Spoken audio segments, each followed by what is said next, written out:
What's up, everyone? Mandalorian fans, we're back with the final episode of the season of This Is the Show, and we're bringing back the guests that we had on for our pre-show, our preview of the season. Our episode 0. Yeah, our friends from ForceCenter, Ken Knapsack and Joseph Scrimshaw. Welcome back. Hello, my friends. Hello. So glad to have you guys back to talk Star Wars with us, especially on an episode such as this, where so much happened. So much. There were a few Star Warses that Star Wars during this. So like we do, we're going to talk about the episode for 30, 45 minutes, and then we'll get to some fan questions, which I already see are queuing up. If you want to get your question in the queue, you can leave a super chat, and we'll start answering them after we discuss the episode a bit. So how's everybody feeling? Joseph, how were you feeling coming off of this episode? Oh, it was great to cry for multiple different reasons. I mean, I think my big picture thing for this is I feel like, I know we're probably going to talk about this, while there are a lot of big Star Wars moments, characters, ideas that it touched, it was successfully for me still ultimately about Din and Grogu. And I was really, really affected by their parting. I expected something like that to happen eventually in the story of The Mandalorian, but I didn't know it was going to be this episode. So I was deeply affected by that and really affected by the Luke Skywalker stuff. Both from the just like Luke Skywalker, green lightsaber, amazing. But I also really like the ideas and what it meant for Luke. So I was really affected on a couple different levels. I want to circle back to that. So remind me, Ken, how did you feel? I'll start with this.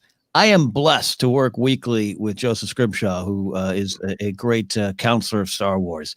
And what I mean is I had great joy. This episode brought me great joy. I didn't cry, but I sat there going, I feel something in my heart. I'm stoic.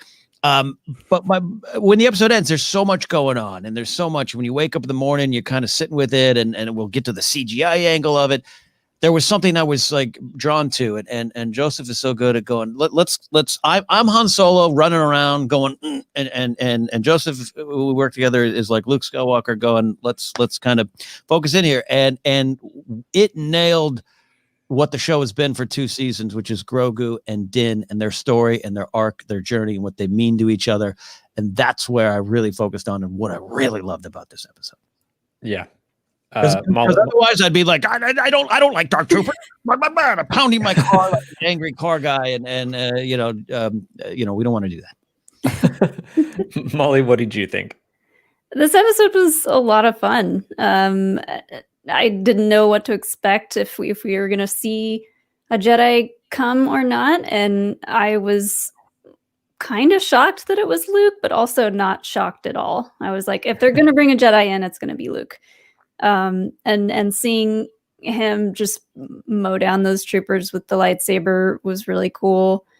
The selfish part of me is very, very sad that Grogu is going off with Luke to do who knows what. I want him to stay with Din, but he's got his own journey. So yeah, and we'll talk about what that might be.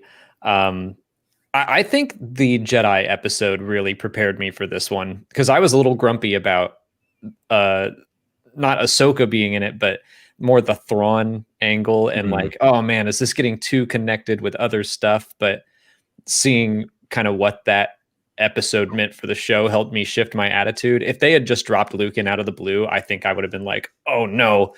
But I'm someone who has been very vocally like, I don't think I want Luke in the show. And then the second I saw that X-Wing fly by, I was like, oh my God, Luke's going to be in the show. And my heart just started pounding, but in a really good way. And it was very exciting. But Joseph, I want to go back to what you were saying about what it means for Luke. Can you expand on that? Yeah, I just really love the presentation of Luke. Like, we can talk about the character of Luke, the CGI, that should have been in Sebastian Stan, unknown actor, or whatever. We can talk about that too. But the idea of the character, it's just perfect storytelling that this is where he is at. He is going around the galaxy looking to connect all the dots of the history of the Force. He's gathering books and Sith artifacts and knowledge. He's trying to be what Yoda told him a Jedi was, which is to have like the most serious mind, to be kind and patient and pass on what he's learned. And of course, if he hears a call from a Force-sensitive, traumatized child going, I don't know, maybe you want to come help me. I'm out here. If you want to come help me, whatever. Of course, Luke Skywalker is going to come. We got to see the thrill of him just mowing through those dark troopers. You know, is similar to Vader's hallway of death. We got to see Luke's hallway of salvation, where he rescues everyone. He does that because he can and he has to. And then the lightsaber goes away, and he's there, and he's kind, and he just says, I am a Jedi. I think it would be safest for Grogu if he was trained and could protect himself. So if he would like to come, I will help him. There wasn't any, I'm on a mission to rebuild the Jedi Order, and, you know, I'm filling out my faction card, and I need this guy. You know, there's so much in this season that's about kind of people doing things for individual relationships or doing things for like large organizations that are important to them. And Luke kind of wasn't there as like Mr. Jedi Order. He was just like, you need help, and I'm here to help you. I'm offering, and when you reach your little hands out to me, I will pick you up. It's just beautifully Jedi and where Luke should be at this time in his life. He was a hero. He rescued everyone, literally, and kind of with Grogu emotionally. Yeah, and I think that's a really good point, that he doesn't say like, yeah, I'm trying to build a temple anyway. It's more just like, yeah, he's going to be in trouble if we don't get his powers under control. And so it doesn't necessarily mean that his destiny is to be part of the Jedi Temple, which we know doesn't end well. So I'm crossing my fingers that we learn more about that eventually. Yeah, I think Joseph and I both kind of found, we talk often on ForceCenter of the emotional canon. And what we mean by that is just these threads that connect, and how the movies communicate with the other parts of Star Wars and all those kind of things, whether or not it's details or plot or information. And this one for me, I think I barf so many words about that Battlefront 2 scene on Pilio with Luke, where Luke is voiced by Matthew Mercer. And it's so great. I think this scene, they did such a good job connecting to the same vibe, to the same ideals, to the same, well, because you asked and Grogu was asked, that's why I'm here. And that he didn't walk in and go, oh, by the way, I sent an email to Leia. The New Republic's on the way. Don't you worry. He is on his mission. I almost imagine Lor San Tekka back in the RV going, oh, we found another artifact. And all that kind of worked for me, too, just kind of connecting to this time in Luke's life where we don't know a lot. Yeah, I mean, I really love that he walks on that bridge like a bunch of Mandalorians on an Imperial cruiser. You seem to have gotten an Imperial or some stuff going on. I don't care about any of that right now. I was asked by this specific individual for help. I will give it, and then I'm gone. I'm glad you brought up the Pilio scene, because, yeah, that is kind of one of the only other things from this era that we've seen Luke in, besides Return of the Jedi. But I thought that they did a really great job of not betraying who he was in that scene, not betraying the fact that he threw his lightsaber away in Return of the Jedi, didn't negate anything that he did in The Last Jedi, but they, like, the fact that he was tearing through dark troopers instead of, just stormtroopers because they're in my way, but that they made it dark troopers. I thought that was really important, and I love how they handled it. That it's violence, but at least it's not like taking life after life. Oh, yeah, that would have been a really different scene if he was just cleaving through the stormtroopers. Like, yeah, the Dark Troopers were doing a lot of heavy lifting for me, given Din's whole entire journey with droids. And, they are just such a great picture of evil in Star Wars, of being mechanized, soulless, even to that point of Pershing's great line about, I'm paraphrasing, but like the last flaw was, having weak humans inside them is just such a great counterpoint to Din's journey of like, that's how he could have ended up. He could have been human inside armor, but totally shut off the humanity, and he does the exact opposite. So not only is it like great because I don't want to see Luke like, I'm here for kindness and peace, and I cut off 7 guys' legs. That the Dark Troopers are such a symbol of the kind of evil that haunts characters in Star Wars, and in particularly was a threat to Din at the beginning of this story. Yeah, Din is right back to hating droids at this point, I assume. he came so far and was like okay with the pit droids. R2 gets a pass because he's now buddies with Grogu. Yeah. Yeah. What if I R2 gotta rolls say, in and he's like, no more, you can't go with them. That would have been amazing. I think I shouted.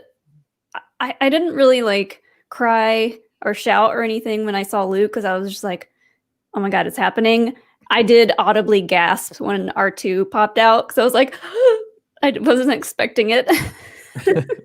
Yeah, just do it added more humanity to it, right? Because I mean, R2 is going back to the original of Star Wars, being kind of the original cute guy from 1977, like original cute meet a new cute, and it works on a meta level, and it worked on just a really humanizing the whole situation in Luke. You know, I love that. That's what made Grogu go. Okay, I'll let go of Daddy's legs because yeah. And I was expecting one of his little R2 arms to come out with like a baby rattle or something.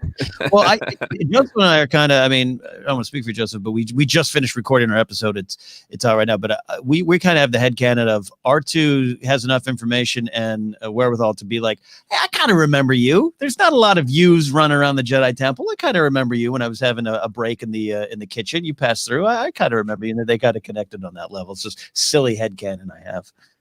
I love the idea of R2 catching up behind Luke several minutes, just like, oh my God, looking at all the carnage. Oh, what did he do? Like, what have you done?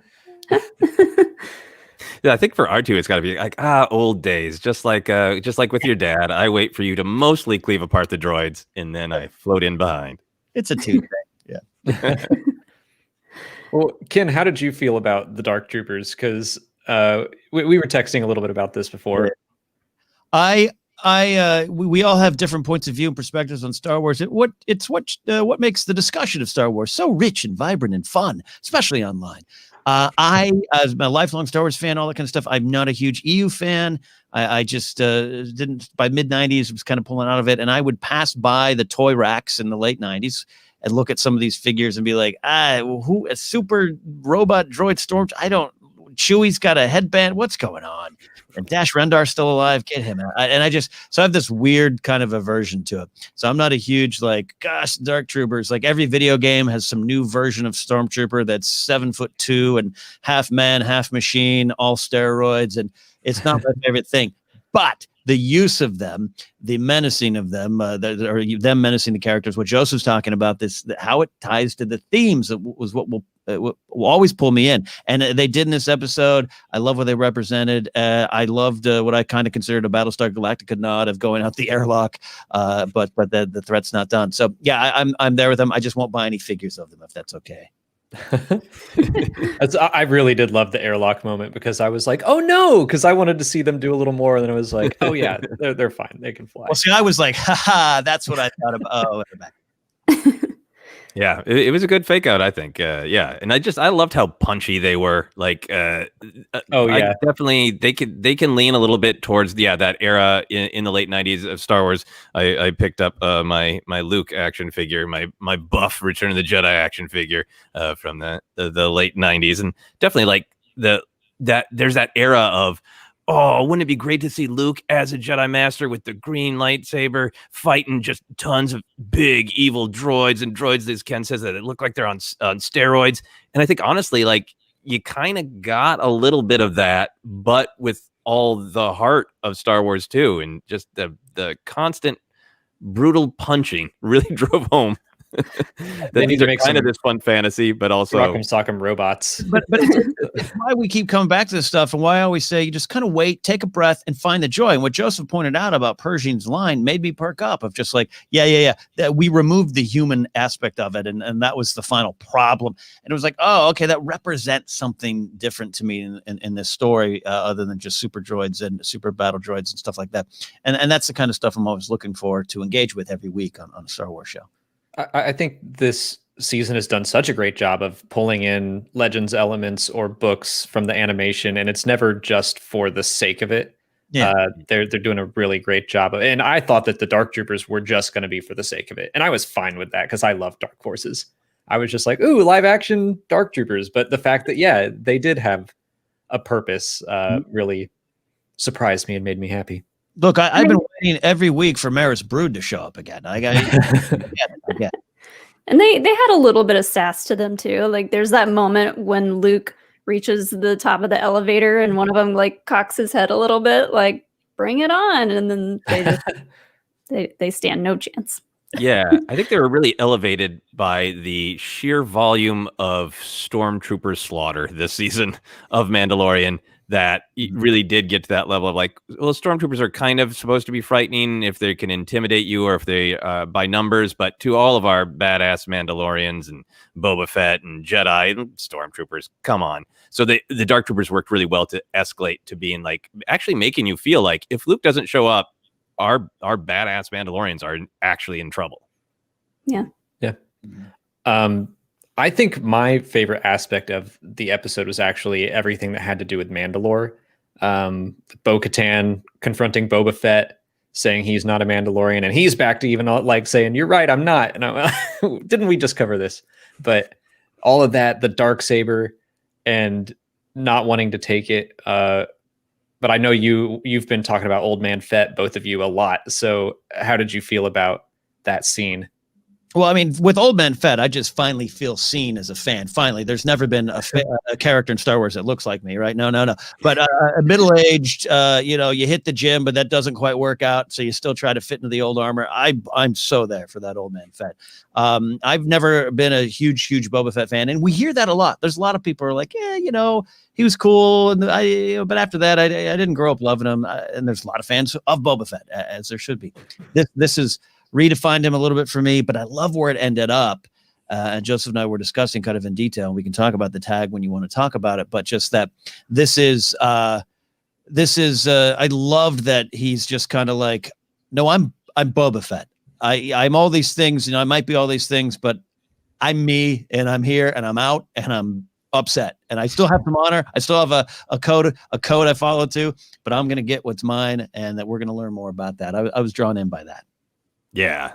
Old Man Fett was one of my favorite parts. When we did that preview episode, the four of us, I almost felt bad because I couldn't stop talking about my desires for Old Man Fett, and I got exactly what I wanted. I've been a fan of the original trilogy Boba Fett growing up with. He's cool on screen, but where he's really cool is in the action figures and in our imagination. This man of mystery who's impossibly tough and cool and has effing knee darts, which I love the knee darts so much. But then I also just loved all of the like, well, what is his meaning in Star Wars? He's a clone, but not really. He's a Mandalorian, but not really.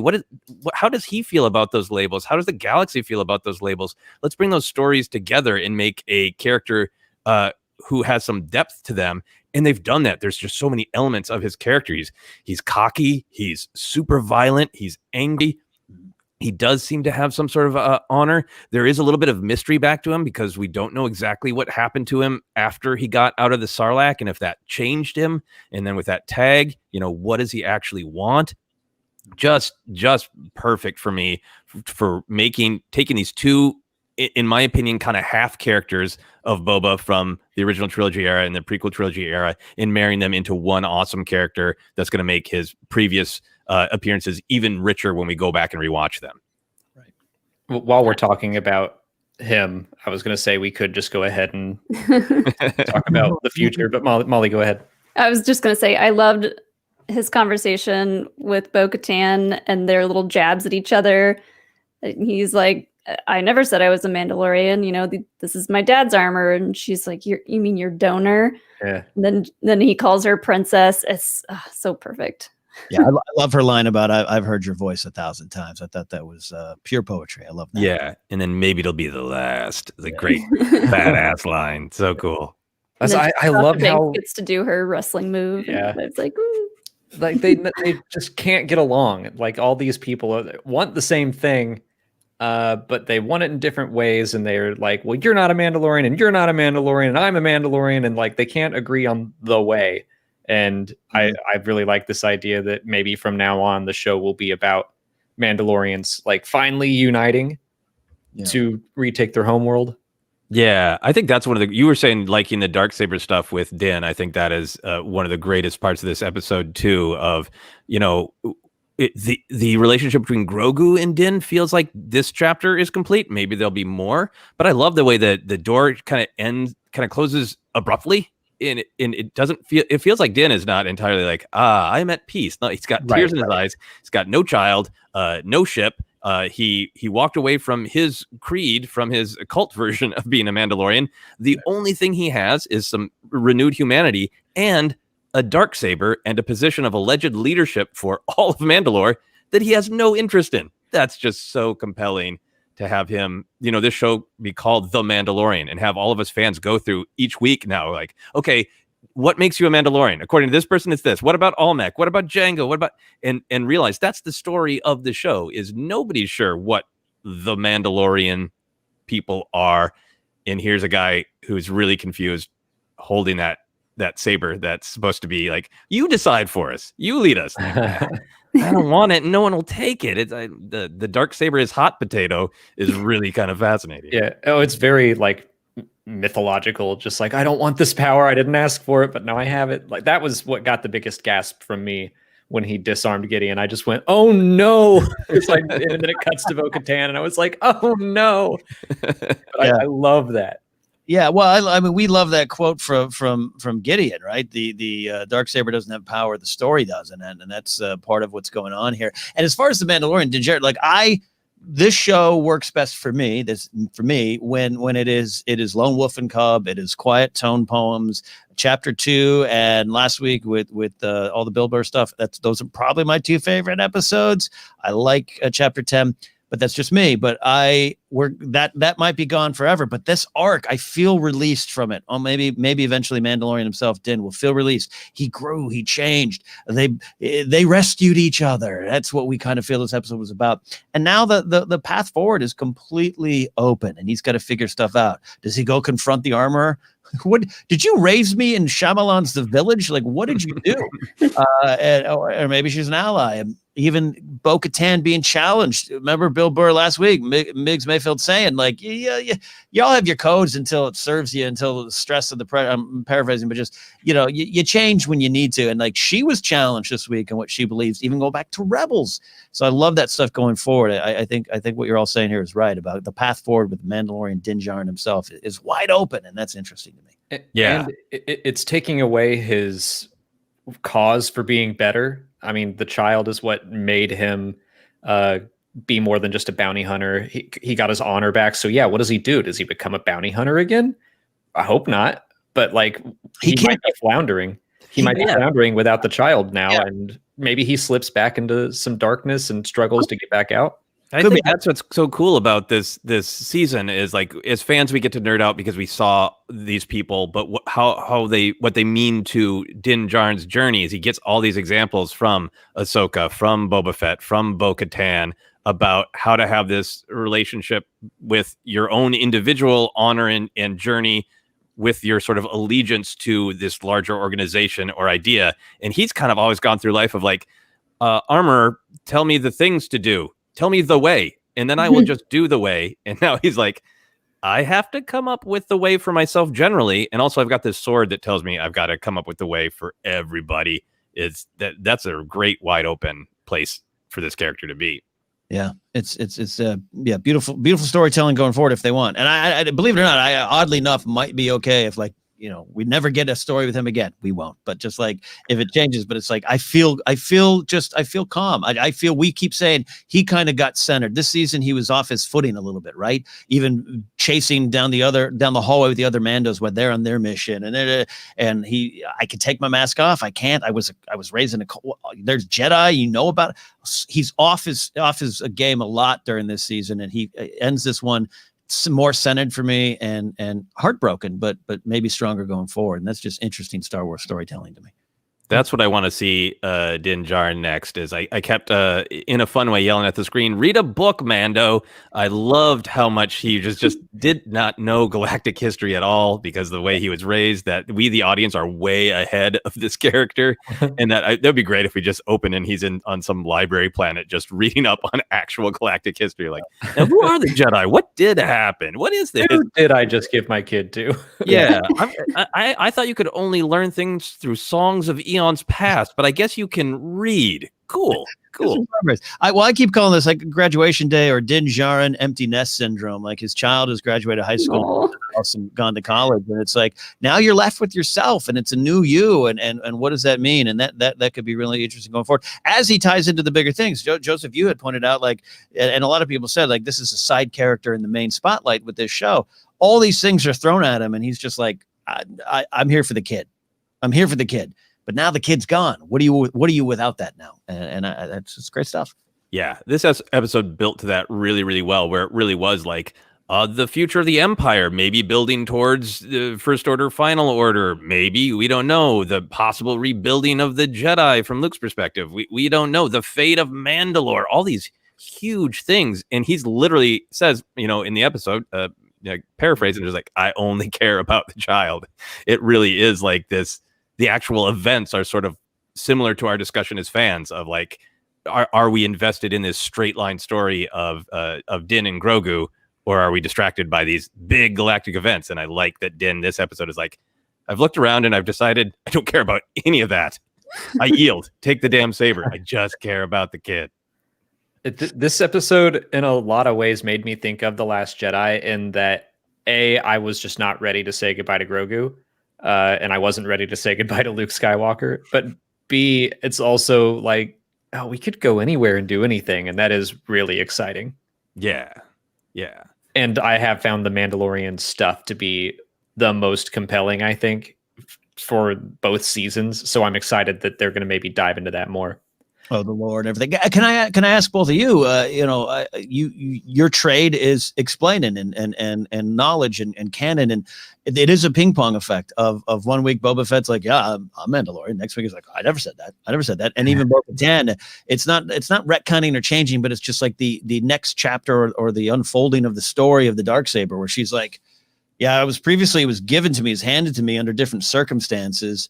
Maybe something happened, and I got to fight you for it now. Like I'm intrigued by it because I feel wonderfully confused. How do you feel as Star Wars explained?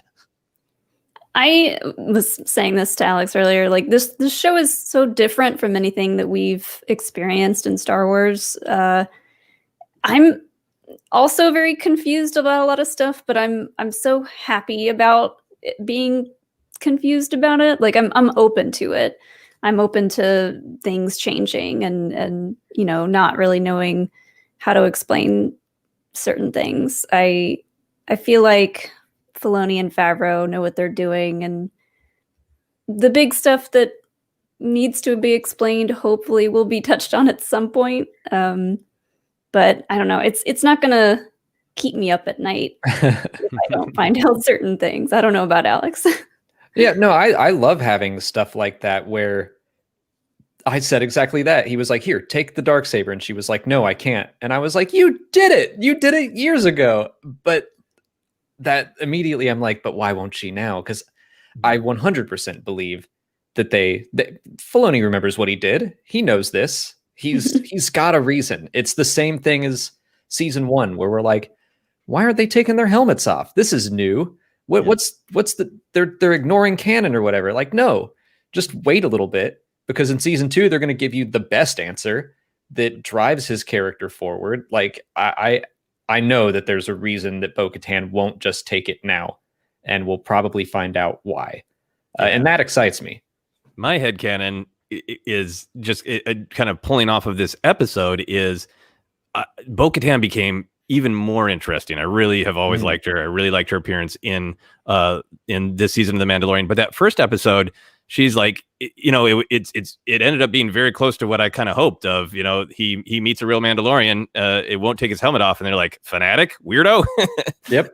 And that's, I love that it played out that way. But Bo-Katan comes off as like so like kind in that episode, where she's like, I know you're obsessed with this rigid version of the way to be a Mandalorian, but let yourself free from this is the way. There are many ways, and we'll find them together.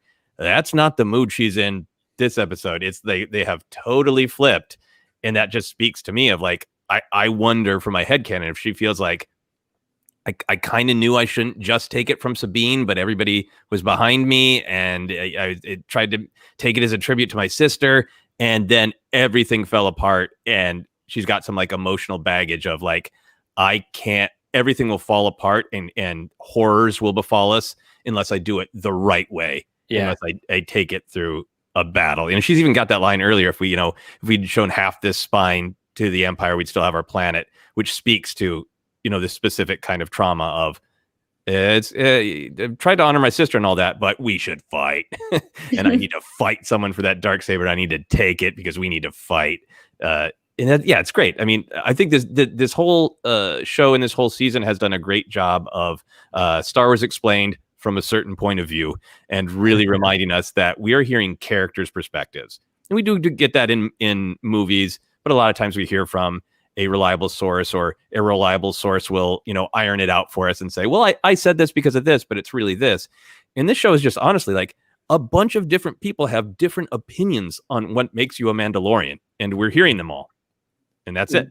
What I really love about the Bo-Katan stuff is the kind demeanor I felt like was there early on.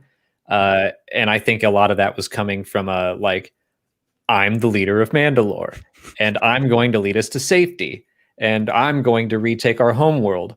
But now she can't. And I love this idea that you're still going to have that attitude. We can unite and come together, but it's not uniting under your name. It's going to unite under Din. Are you okay with that? That's what I'm the most excited to see moving forward, is just how she handles that. Yeah. I love how much tension and unresolved issues there are in that room. I love that Luke Skywalker shows up and is like, I'm here for the child. Good luck with whatever you have going on. It's almost like a relative, when we could all still get together, stopping by a family full of conflict. I've brought the gifts for Christmas. That was my mission. I see you have some things going on. Good luck with all that. May the Force be with you. Bye. I just love that. That's it feels peaceful on one hand. On the other hand, just so much tension and conflict still on that bridge. Yeah, I was joking on our episode today that the door closes, they all turn around and see the Darksaber on the floor and all leap forward and freeze frame. Well, I think we're about ready to hop into questions. Well, I want to talk about the stinger. You're right. I wanted to talk about the stinger, but I also wanted to just real quick, because this was such a generous super chat and relevant to all of us.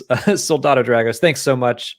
You saw your first Star Wars Schmodown match watching Spectacular 5 live, which pushed me to watch all the Star Wars Schmodown vids I could find. I've spent the last week hanging out with you four, and you're the only people I wanted to talk about this episode with today. Thank you so much. Wow. Sweet. That's really kind. Yeah. I mean, really in kind. real life, if you hang out with me, you just get to watch me play MLB The Show and eat chocolate donuts. I'm not exciting, but Star Wars, that's great. Let's talk about the Book of Boba Fett and what that means for the Mandalorian, or just what's happening, because nobody knows. That's what's giving me the most anxiety, is that felt like it could have been a series finale. I don't think it was, but it just felt so like there's a period on this sentence. Even the concept art wasn't there. The music was different, and all that stuff just is we're going to see them again, right? Right? Yeah, I was definitely in mourning for the just small adventures of, Mando Daddy and Baby Yoda, of just please just fight another random monster, taxi service someone else, spill some cookies and wipe them up with your cape, please. There's definitely, I think, some sadness and some mourning to that, and I think it works well because that's where Din is at too, and he's doing this great Star Wars, version of attachment of I'm letting you go because it's best for you right now, and I will, come and find you again. And I'm just trying to be as strong as Din of the show I know with those two, the lone wolf and cub, as Ken says. Don't go away. Okay, I'll let you go if it's best, and I'll enjoy Book of Boba Fett, or whatever happens. But yeah, I don't think it's wrong to have that fear of series finale in a way. They just had the look. Obviously, there's much to resolve, but I think the the emotional arc is complete. That's why I kind of keep saying I think I'd be okay if I don't get much more with Din, because he grew, and he changed, and he's forever. He cannot go back. He has left the Shire it's been a long time now, and the scars are there, and the changes are there, and I could keep saying the path forward is new. But yeah, as it runs up against all we know right now, and at the time of this broadcast, and who knows, I think by Monday maybe we get some clarification from StarWars.com or Dan Brooks or someone cool over there, letting us know that Kathleen Kennedy said something about Mando Chapter 3, Christmas 2021, and then this boom basically. So you kind of think it's Book of Boba Fett, and that'd be a little interesting if that was this, and this comes back, or this folds into Ahsoka and Rangers. All that's possible, but I am intrigued by Book of Boba Fett, which is something I don't know if I would have thought a couple years ago. Yeah, I'm hoping that Book of Boba Fett is either its own thing, or it is like it's maybe even still going to be called The Mandalorian, but these 4 chapters are the Book of Boba Fett, and then we catch up with Din. I'm not making a prediction. I'm saying what I hope for, because I do think there's more storytelling to be done with Din. But for a Book of Boba Fett, in that teaser, what excited me about it is to see these characters in motion. Like I love Boba Fett, love Old Man Fett. Yeah, I'd be happy watching him just go on bounty hunting gigs. But the way I interpreted that is he's gone through something that we don't know yet, that he has made the choice probably not to get back out into the galaxy, not to get his armor back until now for some reason. Really wants it back now. Doesn't like his father being called a donor. Has got a lot on his mind. And then his next move is, you know what? I'm done working for people. I don't want a paycheck from a crime lord. I want to be the crime lord. It's taking him in a new direction. And that's the way I interpreted that scene of like, I want the throne. I don't want to work for the throne. I want to be the throne. I love it. It's James Coburn and Young Guns too. You think you're the scourge of New Mexico? By God, I am New Mexico. He is taking the throne, and and that's intriguing to me. And we were talking too, like the Fennec Shand edition, and her, freeing a Twi'lek dancing slave girl. Like it's a different kind of. They're going to have some different ground rules there. Could be potentially interesting, and I normally don't get pulled in by the underworld stuff as much, though it's a wonderful part of the Star Wars galaxy. But for Boba Fett to just be like, this is what I want, and I'm taking it from this pretender, who, by the way, we have another character come back from the dead in a way. Bib sliding off. I like that there. Somehow Bib Fortuna has briefly returned. I feel like the most interesting part of that whole end credit scene for me is just like, we don't know what his motivations are at this point. He just walked in there, took everybody out. Yeah, Fennec let the girl go, and that's it. That's all we know. I'm just insanely interested to see what his plans are going forward. Like, is he gonna take out bad guys? Is he, going to be the crime lord on Tatooine now? I don't know. I'm also really glad Fennec made it out of there. She's amazing, and I was so glad that she didn't die again. Yeah, her action scene, all of her action scenes have always been good, but this really felt like Fennec Shand unleashed the great, kicking and the dodging the blaster bolt. That was so great, and I think that adds a lot to it, right? Of just that poster image right at the end of like, that's a symbol of power. He clearly wants power, but such a great point, Molly, of like, why? Is it because he felt powerless? Is this kind of what he always wanted, but never, actually went for it to grab the ring because he was afraid of Vader, or, what is exactly motivating him? But then he's just got this amazing partner sitting there with a blaster, slugging booze, owning the place. And that, it's just so much more interesting than just, it's Boba Fett and he's bounty hunting. Yeah. All you can drink spotchka, I believe, at Jabba's palace. Or Bib's palace. I wonder if he renamed it. Well, I want justice for Rada. Where's Stinky? Come on, that's his seat. Yeah. I assume he's still growing up at some hut boarding school somewhere. Well, he's going to out. He's going to be upset. For some reason, with the Boba Fett stuff, I got a vibe of like maybe the way that they killed everyone in there except the slave. They let the slave go. I'm like, maybe they're actually going to try to clean Tatooine up a little bit. But yeah, the whole sitting on the throne is kind of ominous. Well, it could, right? And you know, maybe Cobb Vanth has his day in the sun again, but it could. But we really are focused in on this idea of Boba. Boba's in it for Boba, and doubling down a little bit on that. He's a bad guy. I think he's grown. I think he's changed. He clearly shown he has some kind of honor and code, but he's not a good dude. He's done a lot of bad things, and does those layers peel off? Sitting on a throne after you've taken it with violence doesn't seem to be that's the direction he's taken, but it could maybe as a come to Zork moment later on. Yeah, but maybe he is like, bounties have to be hunted, spice needs to be run, but I can do it with some amount of honor. Maybe that's what he has to prove to himself of like, I can do it better than Jabba did. I'll be brutal when I have to, but I can do it with some honor. Is he? We'll see. Is he Aykroyd and Grosse Point Blank trying to form a union, trying to get things back on track? Is that what you're saying? Like the guild, we need to reframe the guild. There's going to be meetings. But again, I was fascinated by Boba Fett being, I don't want to say afraid, but affected by their back, the Empire, their back when he sees that. And his relation to it was like, dude, you took their money too. Yeah. And he's clearly grown and changed. I was fascinated. How does that marry with this as part of what I'd be excited about? Yeah. Maybe that's what it will deal with, because we grew up, those of us who grew up with the original trilogy grew up with the sort of the myth of Boba Fett, the legend of Boba Fett. And this season, he didn't ever say he was a Mandalorian. He said that he feels his father earned his armor and he inherited his father's armor. And whatever other opinion people have, Boba Fett doesn't give a damn. He certainly doesn't like being called just a clone. So maybe this really is going to be this interesting meta thing of Boba Fett saying, I'm not a Mandalorian, I'm a clone, I'm Boba Fett, and you will respect my name, my identity as Boba Fett. Yeah. I do hope we see Cobb Vanth again, not just for Alex's sake. But like the fact that Boba Fett was on Tatooine for we don't know how long, he had the Slave One, he knew who Cobb Vanth was, didn't take his armor from him. I want to hear that story. It'd be cool if they were to like team up or something.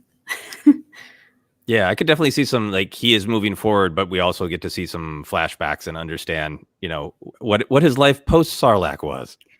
Yeah. I think they know we all have those questions, and we'll probably get into it. Yeah. But let's get to some questions. Scene Fiend, thanks for your question. Anyone get the feeling that Finnick and Bo knew each other already? There was a brief moment of familiarity between the two in the planning scene. I mean, she was a fairly well-known assassin, so it's certainly possible that they would have heard of each other. I mean, we might find out in the Bad Batch that they dated or something cool like that. We're getting more Fennec back then, and it's an emotional sequel to the Clone Wars for sure, is what we're all kind of anticipating. So I'm excited to dive into that. But I got sense a little bit. Yeah, and Boba certainly knew who she was. Calling her princess, I don't think was just an insult, right? That was, referring to her, her lineage, her presence on Mandalore. So I like the idea that Fennec is knowledgeable about the galaxy, unlike poor Din Djarin. Holly and I were trying to figure out: do you think Bo-Katan knew who Boba Fett was, or did she just recognize the clone voice? She had that line right away when they walked in, when Din says, "I need help," and she's like, "We're not all bounty hunters." And I don't know if that was a dig against him or both of them. Or I love the way that when they walked in together, it wasn't the same angle as Chapter 1 of the Mandalorian, but it had that vibe of two bounty hunters walking into a bar and have that kind of Old West energy. I don't know. There's something interesting in the way that she immediately glommed onto bounty hunter. Yeah, well, we've been talking about this idea of, like, for a few good years, Boba Fett was kind of the, for better or worse, the representation of Mandalorians in the Star Wars world, right? He's going around, people recognize the armor, whether or not they know his true story. They don't necessarily see his face. There's something there. So his name having some kind of meaning, or his armor having some kind of meaning, is a possibility there too. Yeah, but it certainly did. Whatever she thought, the dime dropped fully on the voice, which was so cool. Yeah.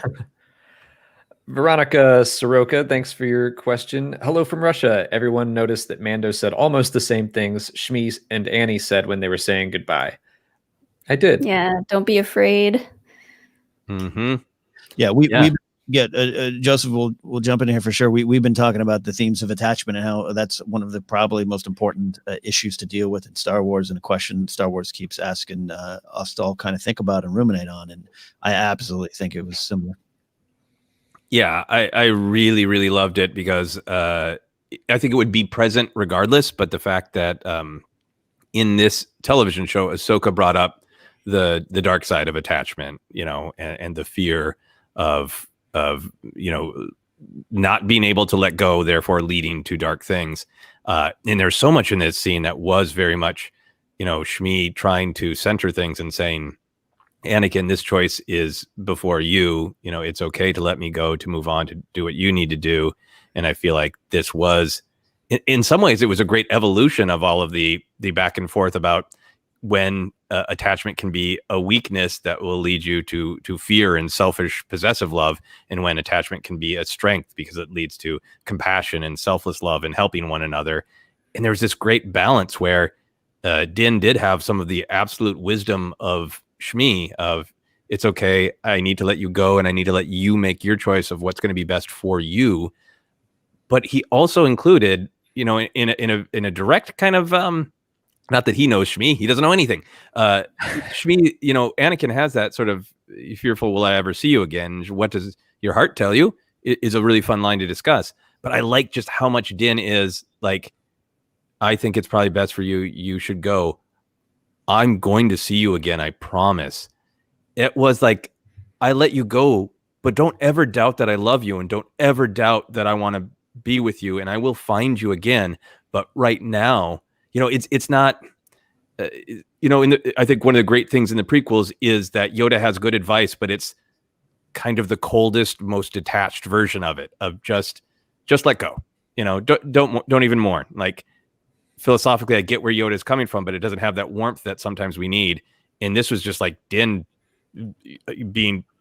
having this great balance of attachment of, it is best if you go, and I'm showing you this selfless love, but also, I love you, kid, and I will find you again. I promise. Yeah, it's this why we call it a central theme here. It's one of the reasons I love Palpatine being brought back is it is a picture of when you cannot let anything go, including life, your death, and moving on to the next chapter. Whereas Luke moves on with peace and purpose, and how powerful it is. That is light side. That is dark side. That is the fear that Yoda talks about. It's not a fear of being a coward or not standing up. We always say Anakin was probably a brave little kid. The fear was these attachments weighing you down as opposed to building you up. And I think Din is built up by this loss in a way, and grows forward and knows that he can let go. And therefore, hopefully, you hope Grogu, who Ahsoka said, like, he has a fear in there. He's attached to you. That's a problem. Trust me, I can't go bad. So to play these two scenes, the story of Anakin, the story of Grogu, Anakin has chosen one and much different tale. But I think it goes to that big question that Star Wars doesn't always have those answers. It just wants you to kind of think about the why of the questions, and the attachment is important. It's big. It's central. Daniel Zlakin, thanks for your question. A theme I see in this show is the vicious cycle of the will to have power. Do you think the Darksaber will be destroyed in order to break this cycle? Yeah, we talked about that as a possibility on our preview episode when I think we were all kind of speculating, not knowing how far this season would take the story of the Darksaber and where will it go eventually. I mean, they've built the Darksaber up so much as some of our Mandalorians see it as the actual symbol, the absolute symbol of Mandalore that must be taken through violence, at least Bo-Katan does. And that's definitely, it's so great to kind of crystallize this ongoing battle that we know the Mandalorians have had about trying to find honor and strength, but not having it be a cycle of violence like Satine tried to break. And I think Bo-Katan feels like she dropped the ball on not being strong enough when they were supposed to. So I'd love to see all of that tie together. And, that could be a pretty powerful end of season 3 of Din tries to resist. He accepts leadership. He has conflict with Bo-Katan. he gets up on, this tall platform on this shattered planet, and he's like, "This is the way," and breaks the Darksaber in half. Like that could be powerful. It kind of makes me think of the Armorer. Like if she's gonna come back at any point, which I really hope she does, I'd like to see her take on the Darksaber. And I know a couple people have tossed around the idea of her maybe becoming like one of the bad guys in season 3. And I think it would be cool if she were the one to destroy it.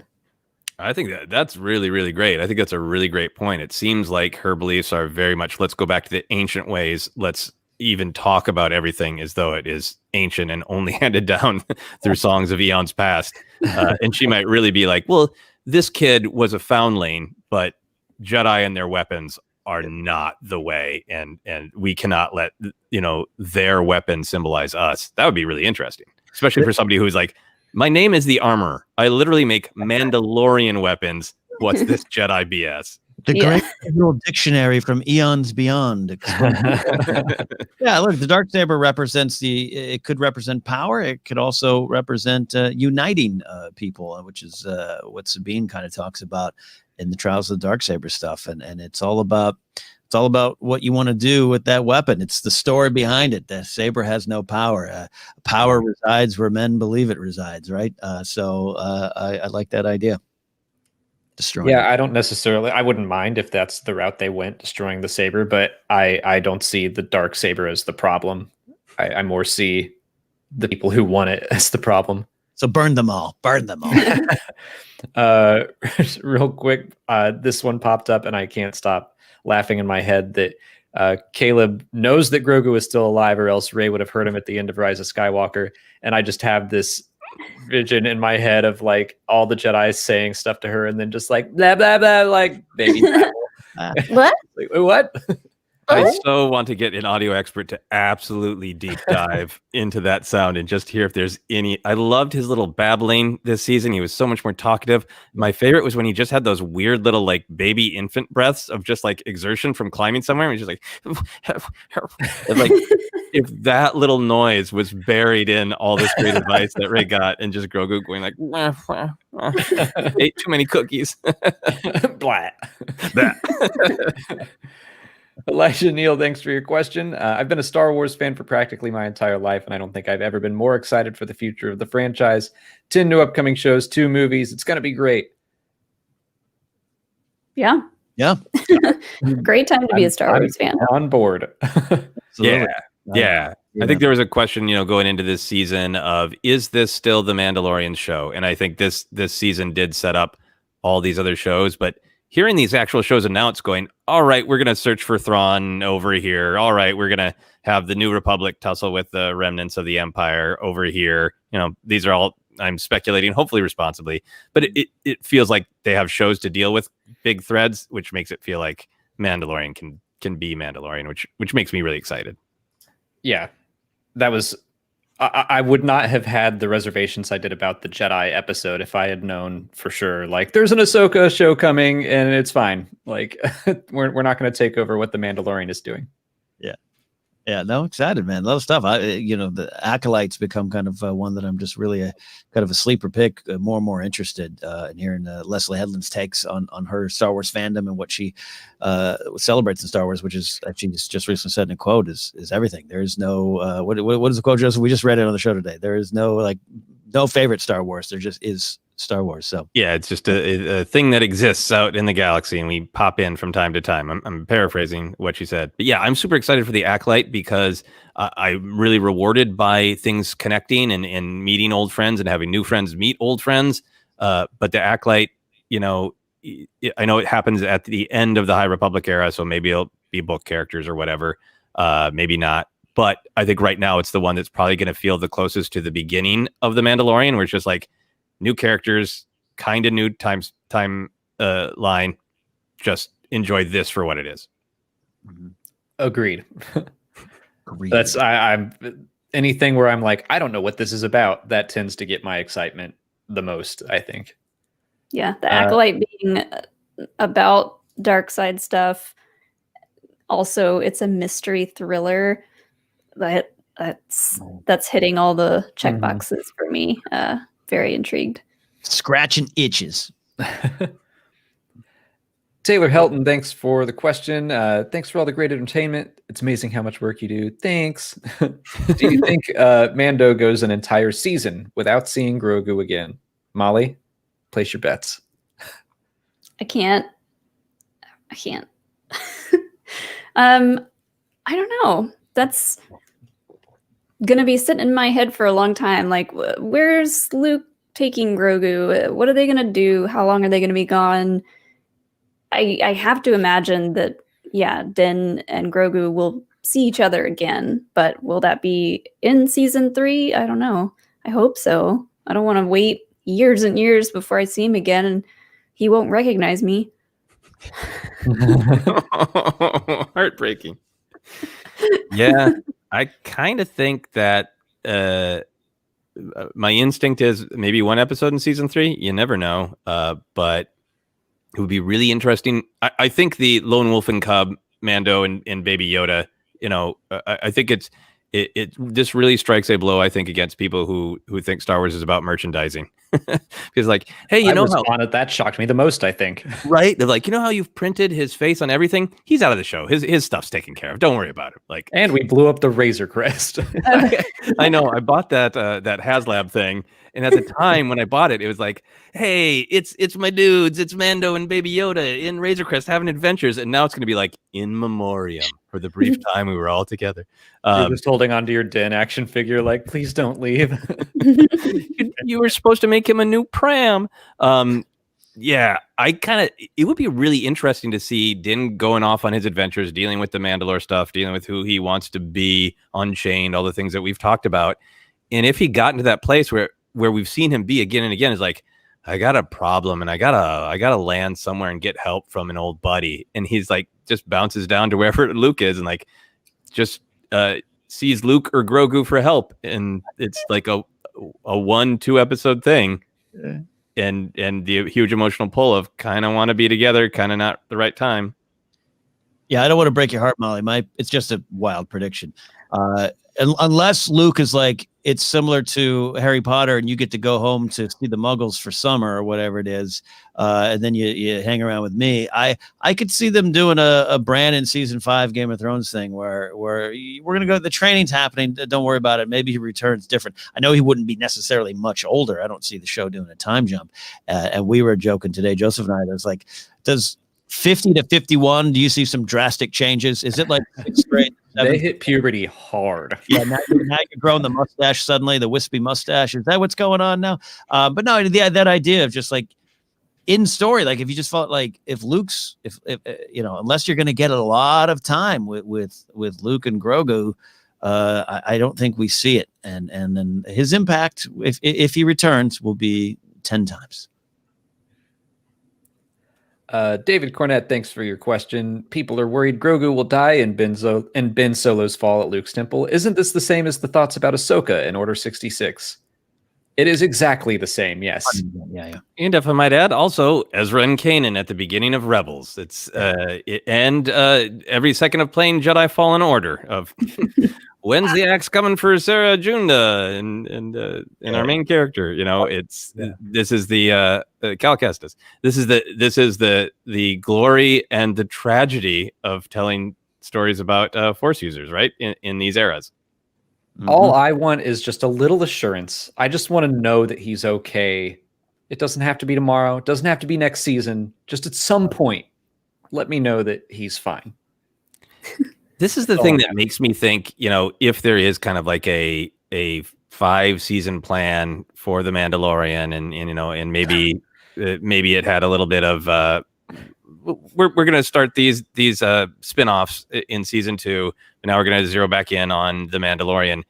If there's a big plan to have them team up eventually, to have Grogu be like, I learned what I needed to learn, and the path of the Jedi is not for me. When he can talk, I want to go around with you. I still want to be our clan of 2. I feel like this chapter is complete, but I can also see a version of the story where a couple seasons from now, Grogu's trained and he makes a different choice. Yeah. Yeah.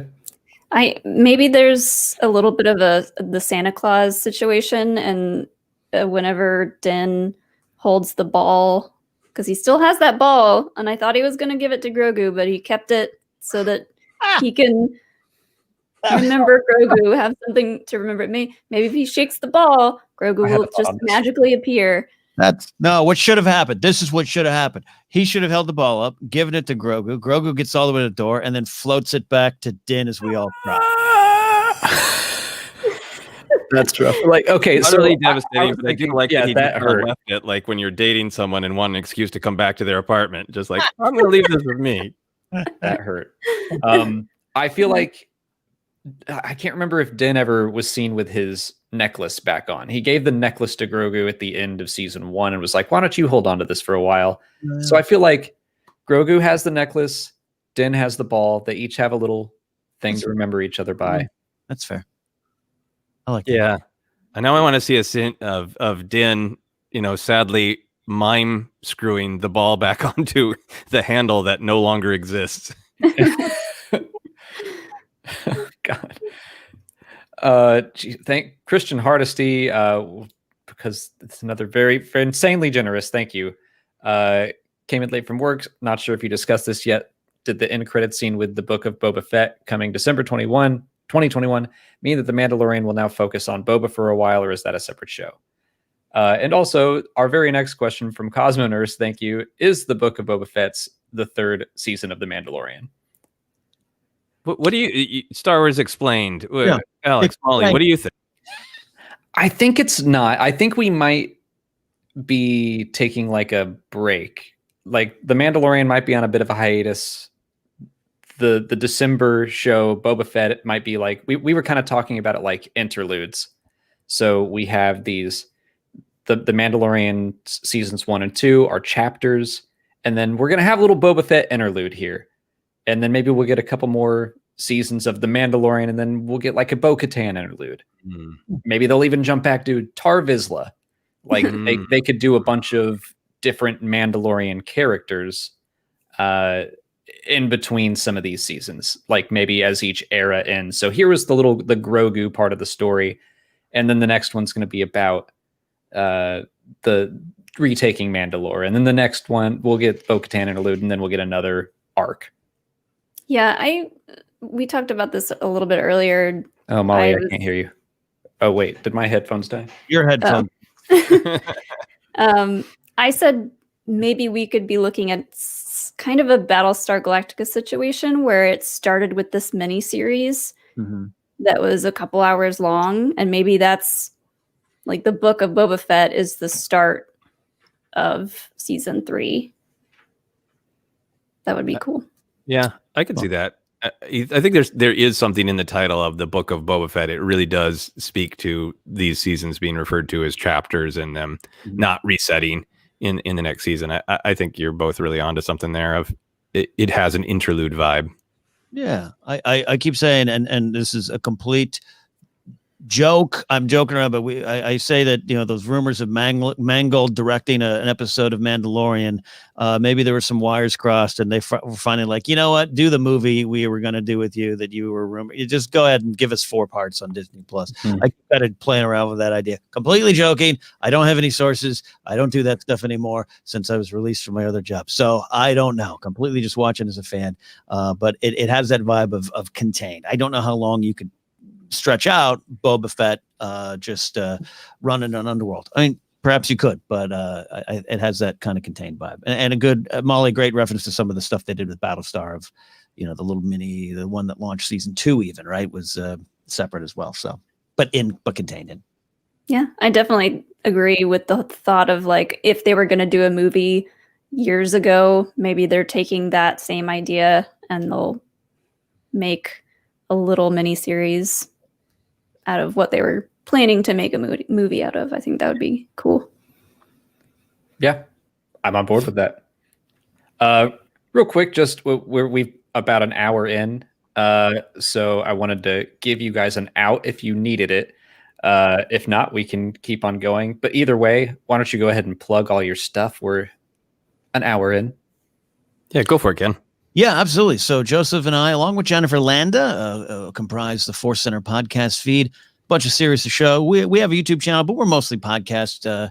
We love kind of sitting around the fireside discussing things on a deep level and a fun, silly level as well too. You can find us at ForceCenter Pod. You can go to Instagram. We are on YouTube, like I said. We rebroadcast some stuff and occasionally play around with some video content. And you can support us on Patreon, patreon.com/ForceCenter for all your, if you want to support us directly or just tell a friend about us is what we always say too. Great. And we have links in the description to follow ForceCenter and Ken and Joseph, and they've been popping up in the chat as well. So make sure you go check them out. They're some of my favorite people to talk about Star Wars with. But we'll Vice versa. Go on to Rai1982. Thanks for your question. I was so overcome with emotion when Din finally showed his face to Grogu. Do we think Din might show his face now more in season 3? I hope so. We all deserve to see Pedro Pascal's face. I think so. I think that was really symbolic of not just. It wasn't like he walked around the corner or hid behind, one of the control panels. It really felt like, especially there's that shot. They didn't hold it very long, but when he put Grogu down, of Grogu on one side and the helmet on the ground, kind of discarded. I really feel like this is a real symbol of his growth, of realizing there's more than one way to be a Mandalorian, and with all these other people who have honor, who have tradition, who have connection to family via the tradition of the armor, like Boba Fett does, that I don't need. I can still be a Mandalorian without just totally shutting off the humanity, and I think it's powerful that it was off his face the whole time. And he was in the room with all of these very different people, and I feel like in some ways he made that choice, that ultimate choice in some ways, the previous episode, which was the real direct, is the kid's life worth being seen without my helmet off? And he already made that decision. So now this seems like almost that next step, more of like, I took it off functionally, tactically, because I absolutely had to get the info on where Moff Gideon was. And then this was that next step of, I'm truly revealing myself and allowing intimacy. Yeah. How he interacts with the world has changed forever. So he needs that helmet during times of action, and perhaps it's not an easy transition. I don't think he throws it away and puts on a baseball cap. He definitely needs it. But I keep going back to the open road of the future. He's learned a new way and still has some big questions to answer about himself. So I'm excited if they continue with the story of Din Djarin, that we will see Pedro Pascal's face a lot more. It would be really cool to see him use it kind of tactically, because he is very aware, I think, of how imposing and frightening the mask is and the anonymity. So to see him do a lot of, when he kicks ass, he puts it on, and then when he's really needs to make a point to somebody, he's really like, here are my eyes, Yeah, I think that'll kind of maybe open the floodgates as well. Like, he's been keeping it on, and now like all these people have seen it. Like, who cares? I broke the rule. I'm gonna keep breaking it. I would love to see him make more facial expressions, because in the last episode, when Mayfeld is like, I didn't see your face, and he hands him the helmet, he looks like a person that wants to smile but doesn't know how. It's like me at parties, Molly, when I'm not on stage.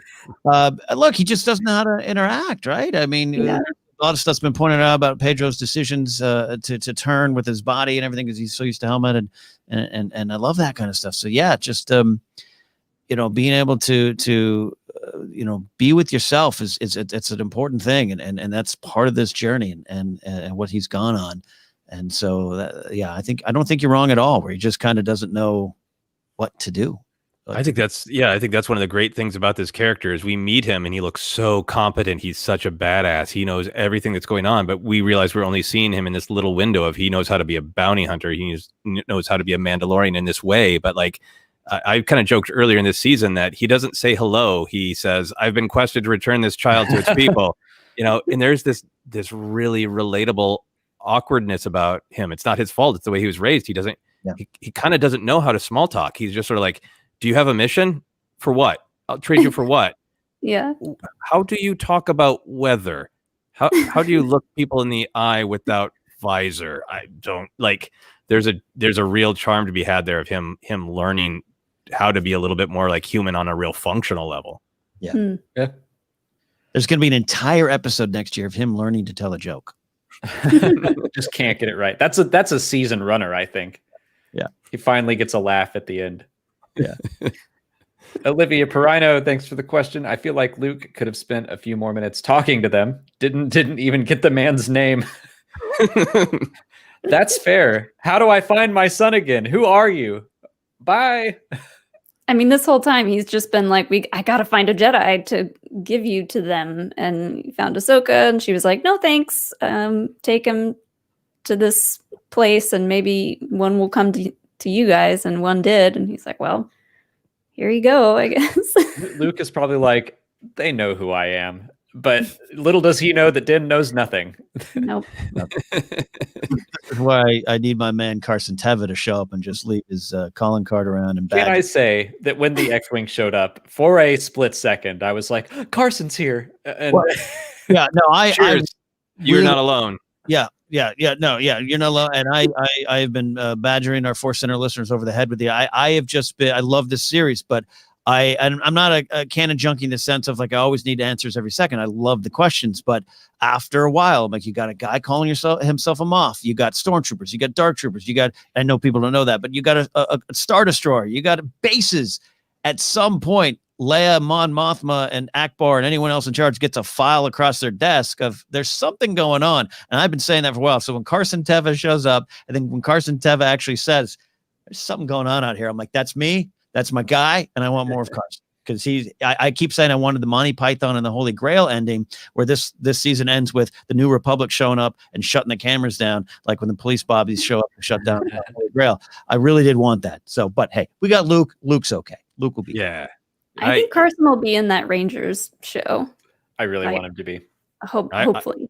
Yeah, I want him to be major league involved. And if he's poking around the outer rim, kind of trying his best to keep things in order, he might have some issues with whatever Boba's doing. We'll see. I loved how sort of mysterious Luke was. That was one of my favorite things about it, that we did get to see him, up close with the lightsaber a little bit.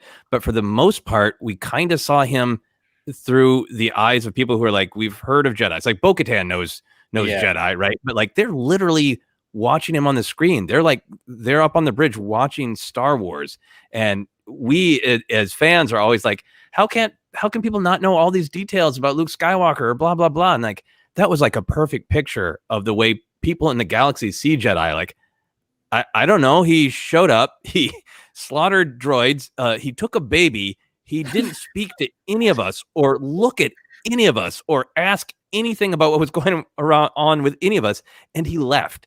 And like you can see how the myth of the Jedi goes, right? If you're just like Fennec Shan's like drinking at what was Jabba's palace and now Bib Fortuna's pleasure dome or whatever the hell it was, and she just tells some random Wookiee, and that random Wookiee tells a Gungan, and that random Gungan goes to Jakku, and Rey overhears that.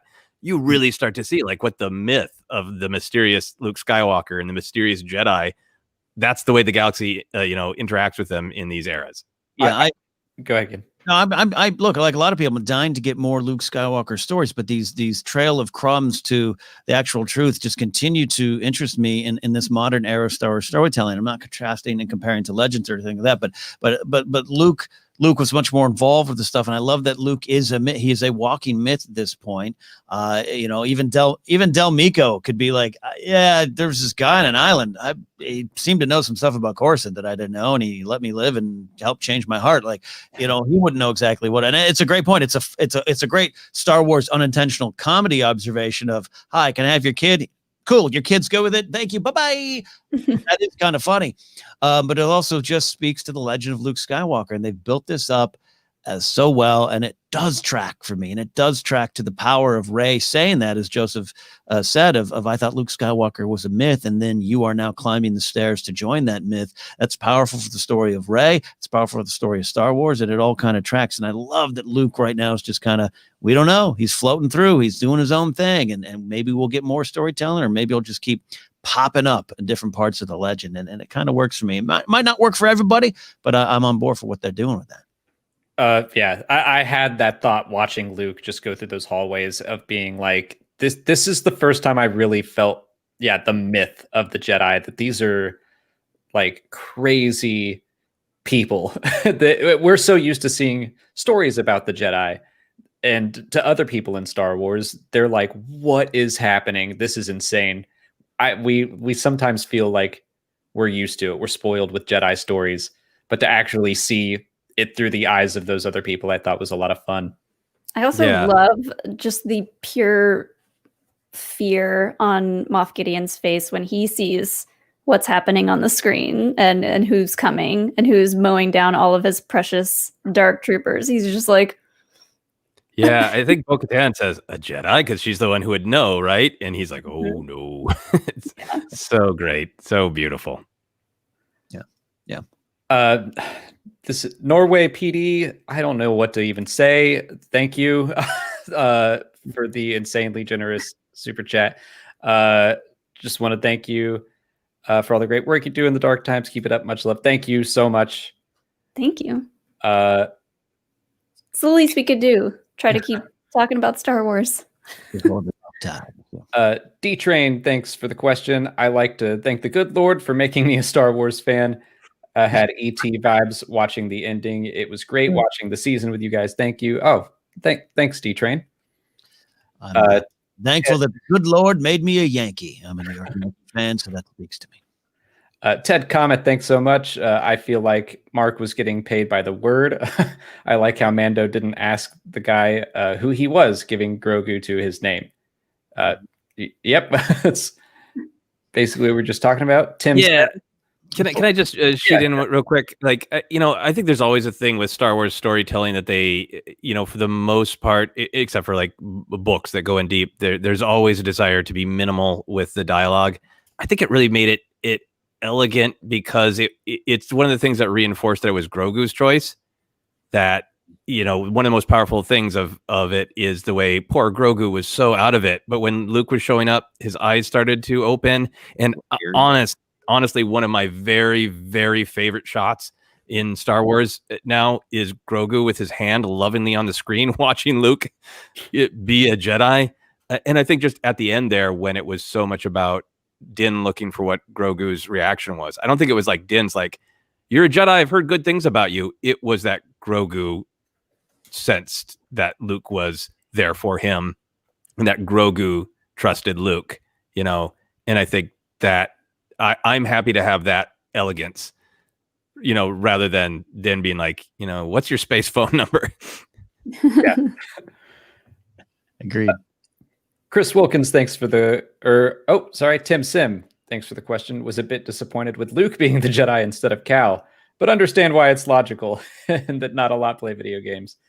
I mean, I love Cal Kestis to death, but yeah, the second we went to Tython, I was like, it's Luke. I don't know who else. Like, yeah, it could be Cal. It could be Ezra. It can't be Mace Windu, but Luke, I'm like, it has to be. Yeah, I mean, Joseph was really on the Quinlan Voss train. I know a lot of people were too. I thought that would be cool. I'm happy ultimately that it's Luke, but it just it tracks from Johnny Favs telling the Star Wars story with his Kenner figures, and Christmas Day '83 he gets a Luke or something and joins the story, and it fits this thing. What I loved, and there were some issues I did have with the CGI. I think they made a great choice, and in the end, I love them taking big technological swings. I really do. Depending on what TV you watched it on, whatever the settings, which is something we now have to deal with in Modern Family. It was an okay show. Modern Times. The settings of your TV. Either you see the Battle of Winterfell or you don't. And this one, the first time I watched Luke, his head floated off his neck. The second time on a different screen, it looked great. But how they handled him in this part of the Star Wars story, it just made the choice. It really jumped out as good. And Cal's good, Ezra's good, but I already had enough time spent this season turning to my girlfriend, who is a big Star Wars fan, but was just like, who's Bo what now? Ahsoka who now? And that is a large percentage. And there's, to me, never a doubt that if Favreau was going to do this, that's the direction he needed to go. Yeah, and this might be a celebration of people who love Jedi Fallen Order and love Cal Kestis and Sarah Junda, that their story is their story, and we've yet to hear it or play it. And one of the things to me about Jedi Fallen Order is it was beautiful and moving, but also like kind of brutal, right? About the reality of the horrible time that they're living in. That I feel like there could be some really beautiful storytelling of what their ultimate destiny is. Yeah. And that's Tim. It covers the Schmodown. Good job, Tim. Chris Wilkins, thanks for the question. If he survives Ben Solo, can you see an older, trained Grogu being in one of the new Star Wars properties? That is something we've talked about. Seeing Grogu in other shows, whether it be animated or live action, and him being older, I don't know if I want to see that. I did really like that fan art. Yeah, I want to see more of him, but like I feel like if the next time we see him is in an animated show, it's gonna like really mess with my head. I don't know. Look, quite frankly, it's like the cute kid in the sitcom that grows up at no fault of their own. And suddenly we are going, well, but aren't you the cute little precocious kid? It just could happen. And it might be jarring. And so maybe they don't want to touch it, but I could see it. I think it would be, there's some potential there. Yeah, I think this probably comes from me of having a little bit of gray in my beard in living through multiple cycles of Star Wars.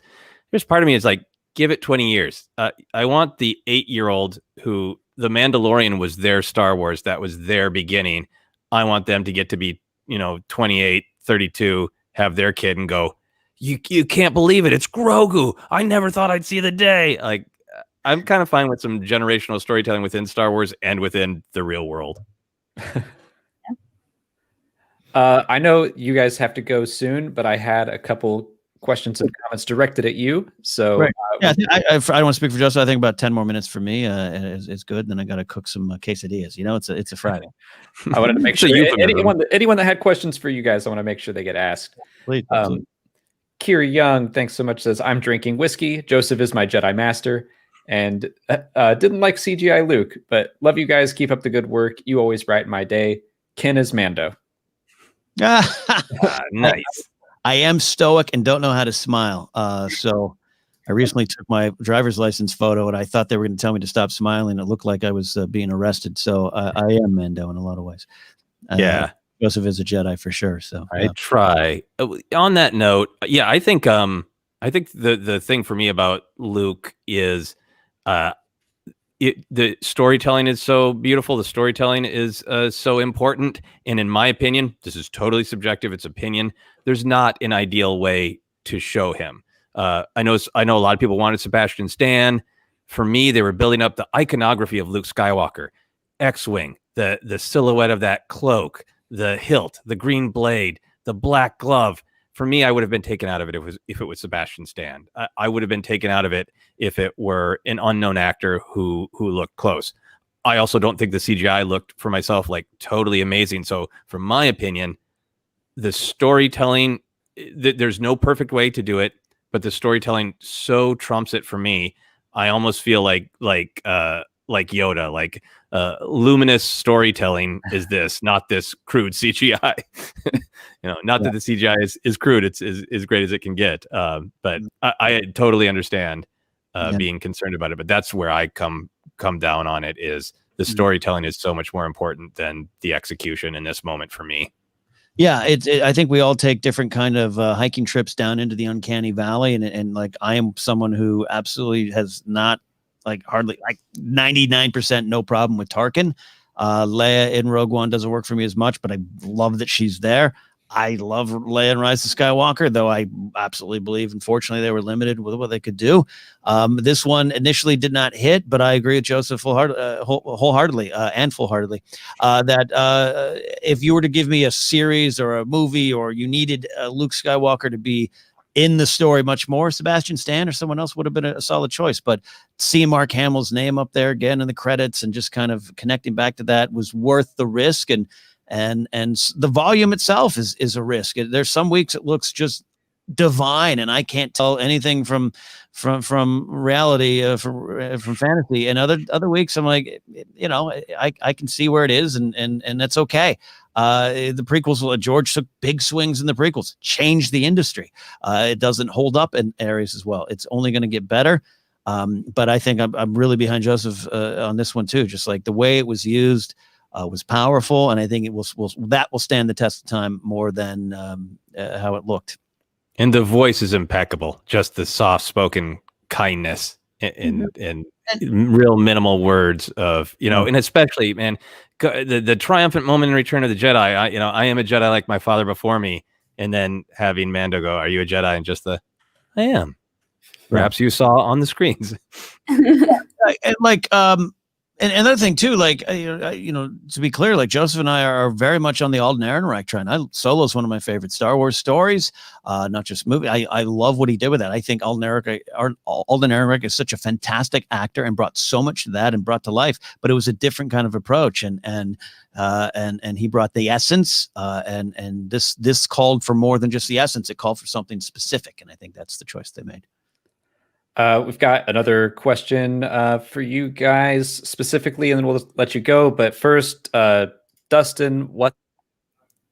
First of all, Dustin's shirt. He's got 42 on there, which is my favorite number. The answer to the ultimate question. So good job, Dustin. Dustin, you're amazing. Yeah, Dustin's one of our patrons. Wow. Thank you so much, Dustin. That's insane. What a great season of Mando. Have a wonderful holiday. Thank you for keeping the faith. You've made a significant impact on my enjoyment of Star Wars. Thanks to Joseph and Kin for their insights and humor. This has been a great chat after an epic season. May the Force be with you. Dustin, calm down. Thank you very much, Dustin. Yes, very, very kind. Dustin, the Force will be with you. This is from NLSFC 96. Thank you. This is for Kin, but it seems like Din is kind of like a Jon Snow type character, a reluctant hero who actually deserves it. What do you think? And to Joseph's argument, he also knows nothing. Okay, yeah, the Jon Snow thing. I drive ForceCenter listeners crazy because Song of Ice and Fire and the show, including season 8, are some of my favorite things out there, and I live in that world. In fact, one of the things I'm doing tonight is I'm doing a rewatch series right now, so I'm in season 2. I love Jon Snow, and what I love about Jon Snow is he is the boy who would be king, who decided that's not his calling and not what he wanted, and he turned away from that path because along the way he learned that what he wanted and how his involvement in that it took too much from him. He lost his life going against an institution, going against tradition. He lost his life for the betterment of people, and that became more. And Alistair Thorne in his fun, and I love Thorne as a character, says you'll be fighting their battles the rest of your days, and that kind of stuff affected him. If Din does not seem like he would be, let me be in charge, maybe he could go. The cost of it, the cost of the way, which is something Joseph introduced early on and going into this season, of maybe that's a little bit of what this season was about.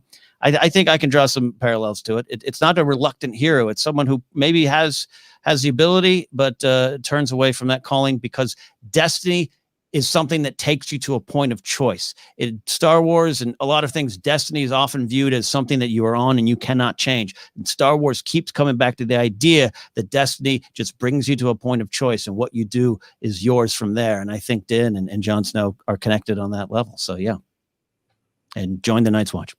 Yeah, I think there's definitely a good thematic relationship between Game of Thrones and Star Wars on this idea of, leadership isn't always the way. A sword isn't always the way.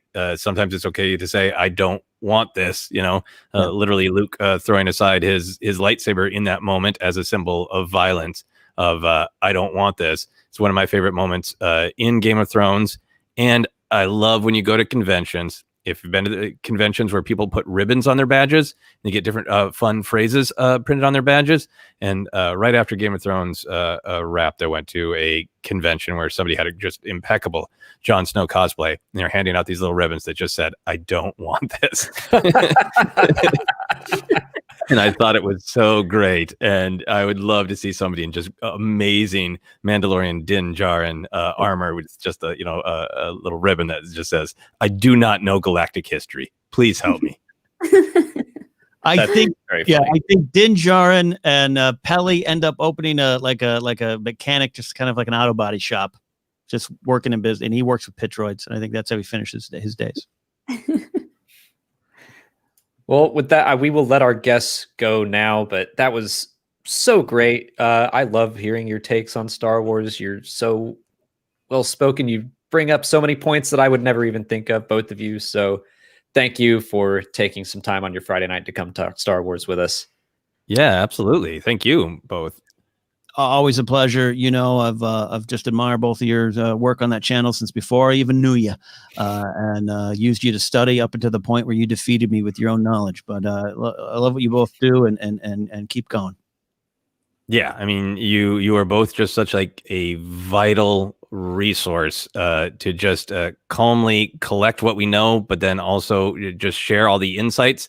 You two are the total opposite of Din Djarin. Like, you have collected all the galactic history. You actually know it, and it's been so great to see you sharing so many of your thoughts, taking all of that galactic history knowledge that you compile for all of us, and then drawing from that knowledge and letting it inform you as fans is great to see. Thank you. We're trying, and I mean, both of you inspire me to dive into those themes even more. You are the first podcast that I listen to after every episode, and everyone else should listen to all of them because they're great. Again, links down in the description for ForceCenter and each of their Twitters. Please go follow them. If you didn't like The Rise of Skywalker, I highly recommend listening to Joseph Scrimshaw's, was it the counseling? Yeah. Yeah, Star Wars counseling about Rey's journey. Yeah, listen to it. It changed my mind. If there's anything that you ever dislike in Star Wars, go ask Joseph about it, and he'll tell you why it's actually awesome. And he does that with me most weeks on Mandalorian. Sometimes I do it with myself before we broadcast. Yes. Just staring in the mirror. Okay. Yeah. Well, thank you both again. I'll drop you out and just have a great rest of your day. You too. Cheers. See ya. Bye. Love those two people so much. So wise. So we're going to dive back into some questions. This one, Molly, is from SFC Pruitt 101. Do you have any guess as to what they might have to say? Do they like turtles? They like turtles, but they love Luke Skywalker. I love it. I love it. A new take. Thank you so much, SFC Pruitt, for keeping that going. Kyle, what the fuck? You muted your mic on the last well, this one was accidental. Norway, thank you again. Since it's the last, this is the show in a while. Here's some extra love. Thank you so much, Norway PD. That's insanely generous. Again, it's too much. Sorry, everyone. I'm sorry. I've got the mods are yelling at me. I know. I'm kind of speechless right now. This is insane. Being so generous. You guys are amazing. For now, thank you. What a great end to the series. My only negative was just the rather odd feeling of Luke. It was great seeing him. Just the de-aging they did on Mark was odd. Better than what they did on Tarkin, but not great. I don't think that was de-aging. I think that was more what they did with Tarkin and Leia. Like they had an actor and then they put the face on top of him. It said it was played by Mark Hamill, so I assume he was the voice. Well, yeah, the voice. Yeah, there were a couple of times after watching the episode for the second time, hearing him talk, where I was like, okay, I can kind of still hear the Mark Hamill that we know today, but they, by some magical technology, have been able to de-age his voice to where it sounded years ago. Yeah, and I think I'm seeing some people saying that it looked worse than Tarkin, and I think I agree. Like I had the exact same reaction where he took off the hood and I went, whoa. And then like he started talking and I was like, that's the problem with that technology, I think, is it looks okay like Tarkin especially looked great, I think, standing completely still. But once the mouth starts to move, you get that uncanny valley, and it's just like, I know this isn't a real person. I don't know how to feel about it, but Yeah, some people are correcting me. Maybe that, like, I can't wait to see the gallery next week, yeah. because some people are saying that it was de-aging and that it was Mark, and it did, like, he's in the credits as Mark Hamill, but there's also a double for Mark. So yeah, I don't know if action stuff. yeah, that might have just been for all the lightsaber fighting, and then when Luke was standing there, that might have been Mark. I don't know. Could have been a mix of both. But let's go to Kyle Barrett. Thank you for the super chat. Loved this episode, but I couldn't stop thinking about we talked about this. How the Slave One docks with a Lambda class shuttle. How the hell do those two ships fit together? I don't know. We Molly and I were saying the same thing. Like, where's the dock on a Lambda class? Because it has a ramp, but it must also have a dock. But with the wings down, how do you get to it? And there's like engines in the back, and the Slave One is a weird shape. Maybe they had like a docking tube or something. Yeah, I don't know. That's another flash your hand movie magic kind of thing. Like, for sure that they got there. For sure. But I think it's funny that we literally did have that. Like, wait, how does this work?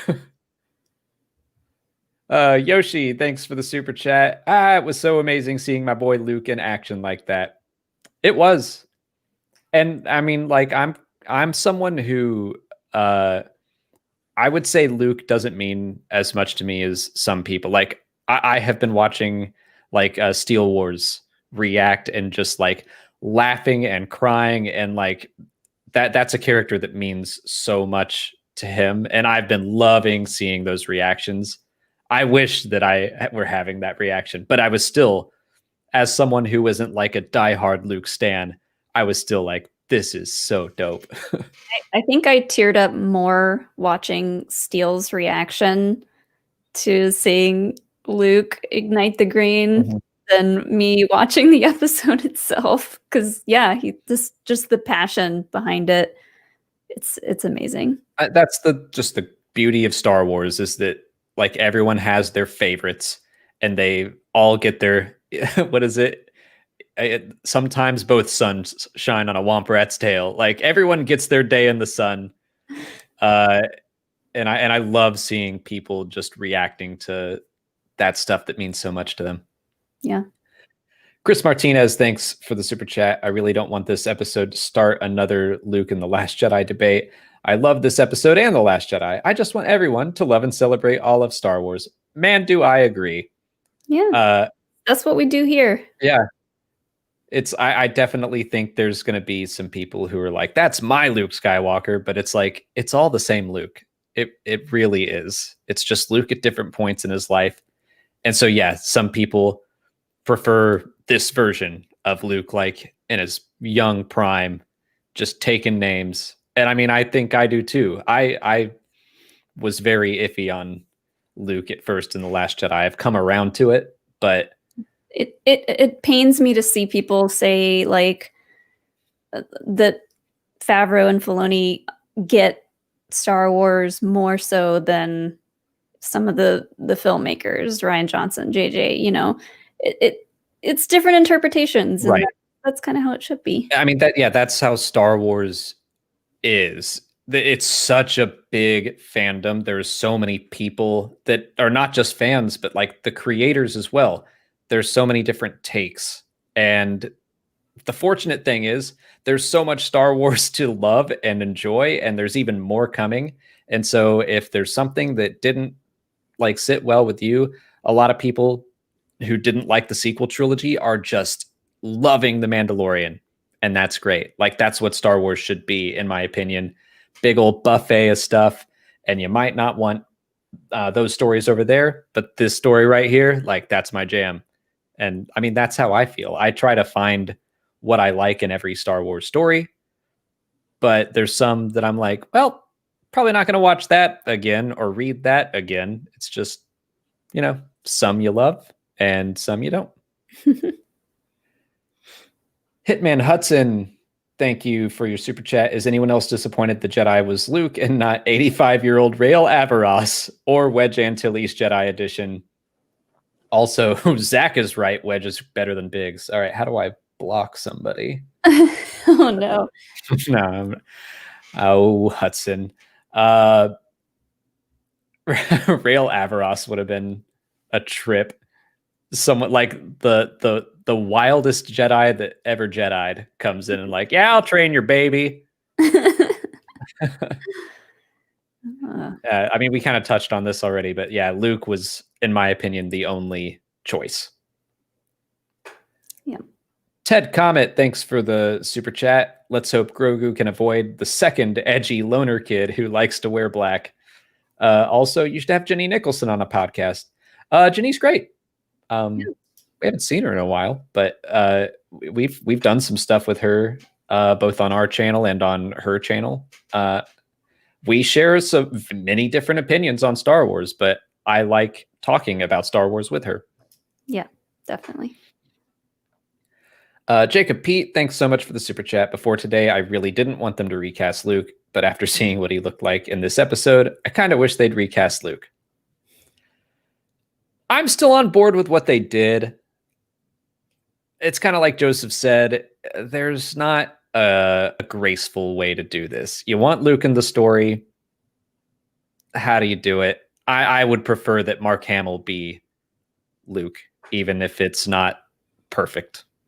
Yeah, I mean, like we talked about, if we need Luke to be in something for an extended amount of time with lots of lines of dialogue and action scenes, something like that, yes, I would prefer him to be recast. But for the short amount of time that we saw Luke in this episode, it's okay with me. Cosmo Nurse, thank you for the super chat. Those 4 women taking over Moff's ship were so badass. Definitely not Mary Sue's. You want to talk about a Mary Sue, though? I mean, when did Din ever get training with a spear and he was able to fight off a fully trained Moff Gideon? I don't know about that. I often find myself questioning who trained Din. Maybe it was the armor, but yeah. I'm sure he did have some melee combat skills. I'm just like the whole. The real answer is he trained with the spear for Game of Thrones, so they were like, yeah, let's give him one in this show too. I just am always like, people in Star Wars are good at things when they need to be, and that's always how it's been. Yes. Darth Mr. Meeseeks, thanks for the question. Did you catch the double meaning of Gideon's words? He is blessed and has potential to bring back order, not necessarily from blood, but as a Jedi. No, I think that's a good catch. As a Jedi to bring order? Yeah. Okay. I think the Jedi would say balance instead of order. The bad guys tend to use order as kind of their, like, look over here while we do terrible things. We're providing order. Mm-hmm. But I think what you're saying is correct. That Grogu could bring more balance to the galaxy through being a Jedi and not just because he has blood. Yeah. It'd be interesting. D-Train, thanks for the super chat. With that being said, I'm tired of the de-aging CGI Disney is doing. Everybody is replaceable. Using different actors are always the way. I think it's a different thing with Luke because Mark was involved, but I absolutely think it's kind of a weird, slippery slope to just plaster Peter Cushing's face on top of Guy Henry's. Yeah. I mean, hopefully, the longer we tell different Star Wars stories, we will put the Skywalkers to rest, and we won't have to bring back these characters and have to de-age them to be in future stuff. We're always talking about how we're excited for new characters and new stories. So I don't know. I think we're getting to the point where we're close to seeing the end of having to de-age and CGI some of these familiar characters. Yeah. Yeah. It's not something I want them to get in the habit of. Yeah. Colton Roberts. Probably super behind on questions. So yeah, I'm trying to, this is easily going to be our longest stream ever. I am going to try to zip through these because we are not even close to the bottom. We might have to suggest it like in 15 minutes, maybe like no more, because I have to be out of here by 9, basically. So we're going to do our best. Colton Roberts, thanks so much for the super chat. Can't watch the stream tonight. Oh, well, damn, this was so long ago. We are so far behind. I'm sorry. Just wanted to check on how Molly is doing and contribute to my favorite YouTube channel. Love this collab. Thanks, Colton. Molly, how are you doing? I'm okay. I feel better after talking to Ken and Joseph as usual. Yeah. But I got my own collection of Grogu's. He's here with me all the time. I like I said earlier, I hope to see him again sometime. Bones McCoy, thanks for the question. Did this episode confirm General Skywalker isn't involved with his sister's New Republic, since he didn't interact with Marshal Dune and her prisoner? Yeah, I don't think he really cares. Like, the Jedi is too small to, like, the Jedi Order at this point is too small to have any effect on anything, so they don't have to be part of the New Republic. I think he's been off doing his own thing. I don't think he was like, oh, look, a New Republic badge. Yay. Yeah. Devin Eckert, thanks for the question. If the Book of Boba Fett is The Mandalorian Season 3, and this is the end of Din's journey so far, how would you feel about that? I'm excited for the Book of Boba Fett, but there's more story, I feel, to be told with Din. Oh, definitely. Like, whatever the Book of Boba Fett is, it's going to be great, I'm sure, but they're not going to just leave Din's story there, especially with the Darksaber drama. Yeah. And like Bo-Katan and all that. That stuff is too big and juicy. So yeah, they need to touch on that some more. Yeah. I'm going to turn my camera off and I will be right back. I'll just do that. Let's see. But yeah, I don't think that's going to be season 3. I think it'll be an interlude. There's still so much I want to be told. Mikey Chan, thanks for the super chat. I don't see a question attached to it, so I'll keep an eye out for for some DMs from our mods if there is one. Caleb Nall, thanks for another super chat. I guarantee that the next part of The Mandalorian is going to be about Boba Fett. Each episode is a chapter, and this was the end of Din's story, the Book of Din, if you will. I am not against that idea. We've had a couple people throw that idea around that it could be like Avatar: The Last Airbender, where, yeah, we have these various books. Every Avatar and The Legend of Korra are both broken into books. So it could be something similar.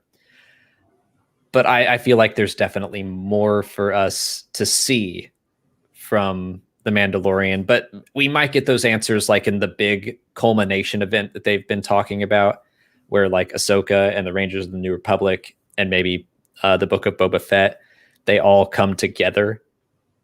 And then we could see what happens with Din and the Darksaber there. I don't know. But I will say I do not think we're going to see another season of The Mandalorian in 2021. I think we might take a break from Din and follow Boba Fett for a season, and then maybe in 2022 revisit all of that stuff. Major Zuma, thanks so much. Awesome finale to an awesome season. I'm thinking Mandalore politics take center stage for Mando. Din and Grogu will reunite at one point. I think you are probably correct. And I am very excited for the Mandalorian politics. That was my favorite stuff. Thank you so much. Molly and I are settling in. Yeah, that was my favorite part of the episode.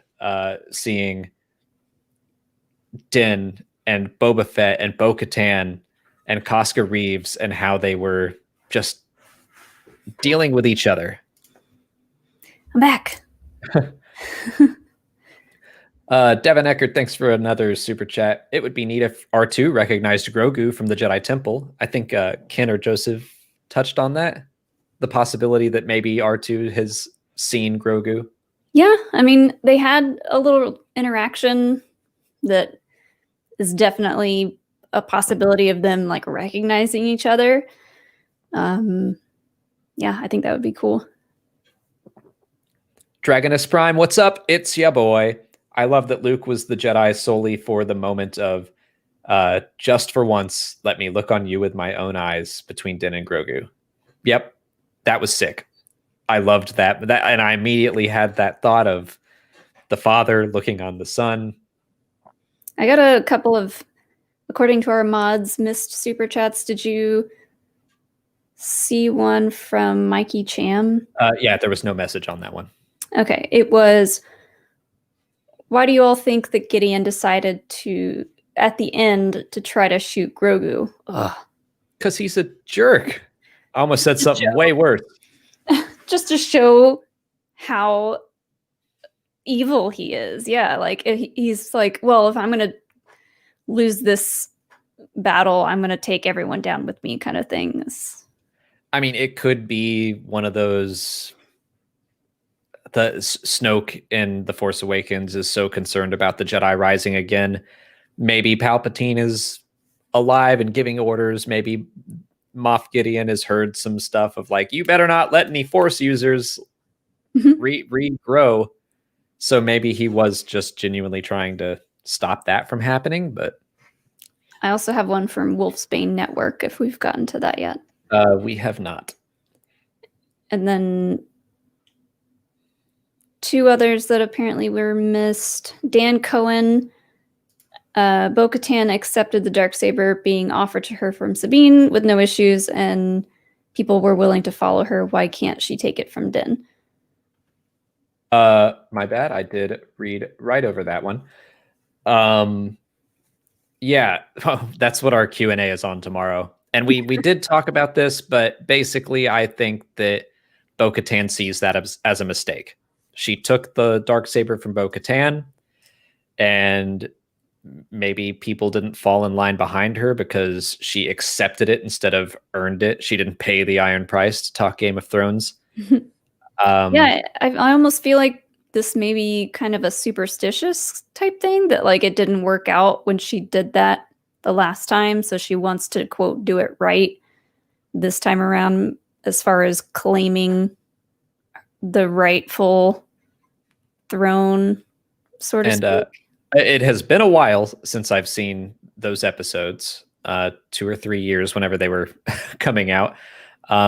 It's like, yeah, I think she was like not crazy about taking it. She didn't take it the first time it was offered, and then she took it by the end. I remember that. That's kind of all I remember. But well, it was like, either way, she did accept it without winning it. I saw it as more of like this just needs to happen. Mm-hmm. And she took it to make up for all of her bad decisions and to try to. Yeah, I like that. Bring something good back to her name and her family. I guess the real answer is we don't know right now. I'm sure Dave Filoni has that on his mind. He remembers what he did in Star Wars Rebels. He knows that it's significant, that Bo-Katan didn't want it this time around. And then it's the same thing as the helmets.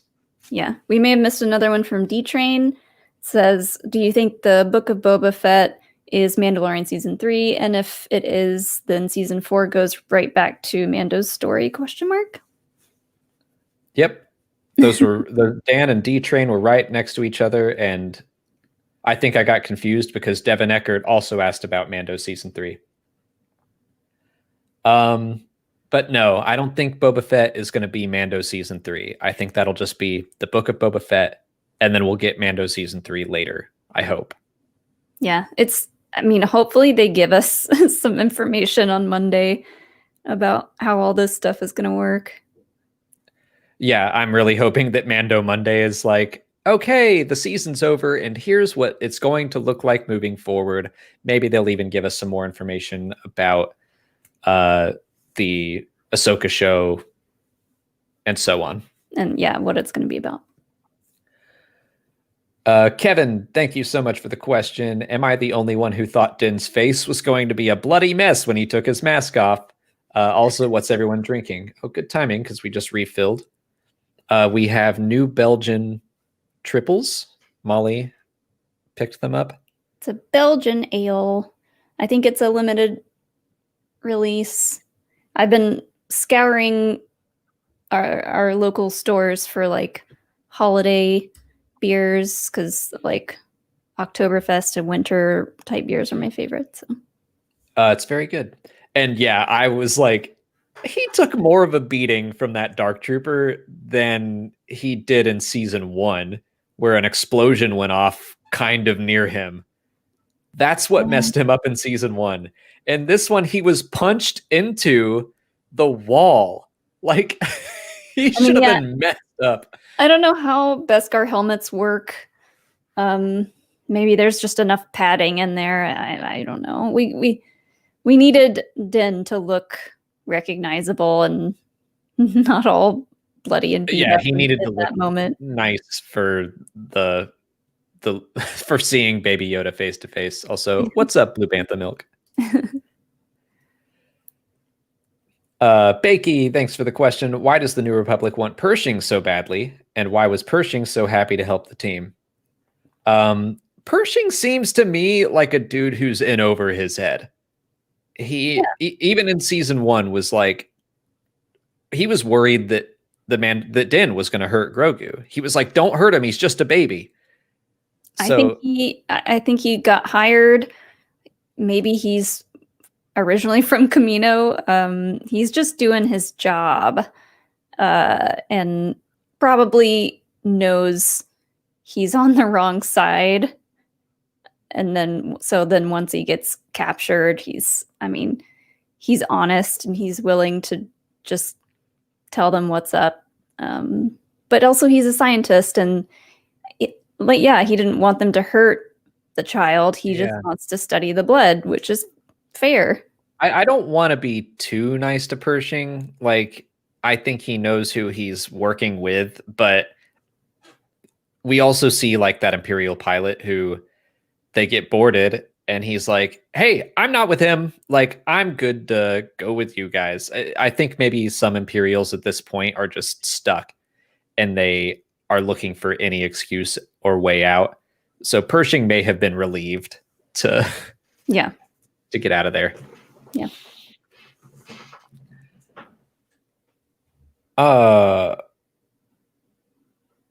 Where are we? Jonathan. Oh, and why does the New Republic want Pershing so badly? I guess just because he's an Imperial scientist. He knows what they're up to. He has information. Jonathan Padigo, thanks for the question. Love you both. Best 2 Star Wars shows and podcasts. Great finale. Surprised Luke showed up, but makes sense. I was worried about Molly by the end. I think she's okay. Well, she's drinking, but she's okay. I'm drinking my feelings right now. I'm gonna be okay. These last couple episodes were a little traumatic for me. Not gonna lie. But, he's with Luke. He's in good hands, assuming he doesn't make it all the way to Luke's failed academy with Ben Solo. But thank you for the nice words, Jonathan. Kira Young. This was about drinking whiskey and Joseph is your Jedi Master. We read that one before they left. James Eaton, thanks so much. Hi, everyone. I have a question about Boba's helmet. In the Clone Wars, Boba used his dad's helmet as a bomb to kill Mace. Is the helmet a new helmet? It might be. It's either one of two things. Either it's a brand new helmet, or he got a different Mandalorian helmet, painted it to look like Jango's, and used that for the trap. I'm kind of leaning towards that. That makes more sense to me. Like, I'm not going to blow up my dad's helmet, but I'll blow up this one. Yeah. I'll go with that. Although either that, or they just decided that's not the history anymore. Like, they can change their minds. Like, they were going to do that Cad Bane arc where he was going to get his armor, and I don't know if they originally planned for it to be Jango's armor or not. It'd be interesting if his helmet isn't pure Beskar, because it does have that dent in it, and that's from that Cad Bane arc that never got fully finished. But that was going to be why he got the dent. So yeah. Or there are three options. Or that. Yeah. Yeah, good point. He found his own armor. He immediately regretted blowing it up and was like, dang it, duct taped it back together. I mean, he's got all the paint supplies on the slave one. Maybe he's got a little place to reforge stuff. David Wilson, thanks so much for the question. I was one who wasn't a fan of the idea of Luke being involved. Me too. That entrance was masterful and pulled me in until he removed the hood. Have to be honest, it took me out. Do you think we should be okay with us recasting? Kind of touched on this already, and I'm with you where I was like, I don't want Luke in this show. I don't want the Skywalkers to be involved, and I'm on board. I loved how it was done. It's just one of those things where it's like they're doing their best in a situation where I still think that I would prefer we go with Mark Hamill over Sebastian Stan. Sebastian Stan looks just like young Luke. I get that, but I'm always going to prefer we go with the person that made the character. Mm-hmm. But I was also like, oh, I don't know about this Alden Ehrenreich person. And I thought he killed it. So it's one of those things that when I actually see it in action, I'm usually fine with it. It's just the idea of it. I'm like, oh, I don't know if I can see anyone else as Luke Skywalker. Yeah. Until I do. Exactly. Yeah. It's more about the storytelling, like Joseph said. Yeah. And it did feel very fan servicey with Luke coming in to save the day, but in a way that I was like, yes, I accept your fan service, and people went nuts over it. So like, yeah, by the time it was happening, I was like, okay, I'm into this. Yeah.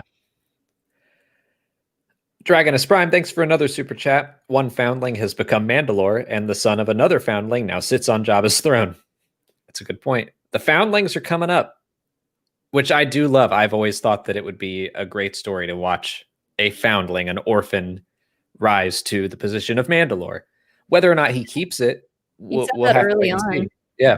About Mando. I think I said that in episode 2. Just gonna throw that out there, but it wasn't a hard guess, I don't think. Michael E., thank you so much. Do you think the Armorer could come back as the new villain? She could find out Din now wields the Darksaber and would want it for herself, so she can rule Mandalore. That's interesting. I am all about bringing back the Armorer and having her be an antagonist. Yes. I like that idea. I also like that she doesn't become an antagonist. Like, she seems like a very flexible character. Yeah. Either way. It's a good point that we could see some Mandalorian enemies now. I mean, like Bo-Katan potentially could be one. They straight up said it. But the idea that Din now has this thing that other Mandalorians might want to be like, I can take him. Mm-hmm. I think that's good. It's just yet another thing. Like he had the child, and then everybody was trying to take the child from him, and Exactly. he wanted his armor, and he The always Darksaber. The Darksaber is the new Grogu. Yeah, he always just ends up with stuff that everybody else wants, and he's like, I didn't really ask for this, but okay. They have blue man. Oh my god, I've had 1 1/10 beers. I know Blue Bantha and Alden Diaz. Yeah, sorry. But Blue Bantha Milk on their YouTube channel has a video all about this idea. You should go check that out.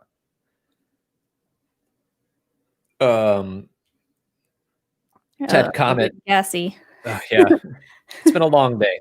Ted Comet, thanks for the super chat. How long until you look up I like turtles? Oh, I know that meme. We know that one. Yeah, the little I kid like in turtles. Halloween makeup. Yeah. I like turtles. Now I'm like, does it mean something else? Are we out of date? Probably. Yeah, is there a new turtles meme? There are new turtles. Lord Hosk, thanks for the question. Mando's got lasers and I've got feelings. What are everyone's plans for New Year's evening? Oh God, don't remind me. We past couple years have thrown rager parties for New Year's that I have painstakingly planned. Lots of fun stuff to do, and that's not happening this year, and I'm very sad about it. Maybe This year doesn't count. Maybe we'll do a live stream of us just talking out our feelings. Sitting and drinking champagne. Yeah. Stephen K, thanks for the super chat, just says, yay for different opinions. I agree. That's what we like welcome to them here. We encourage them. Yes. Yeah, it's fun to talk about. Like, I was not someone who was like, Luke has to be in this show, but I've been really enjoying watching people loving it. Yeah. There's something for everybody. I'm seeing people in the chat give love to our mods, and as we hit the 2-hour mark, also like to shout out Rain Man and Reefton. You guys are the best. They're keeping all the super chats in check. They're making sure we don't miss anything.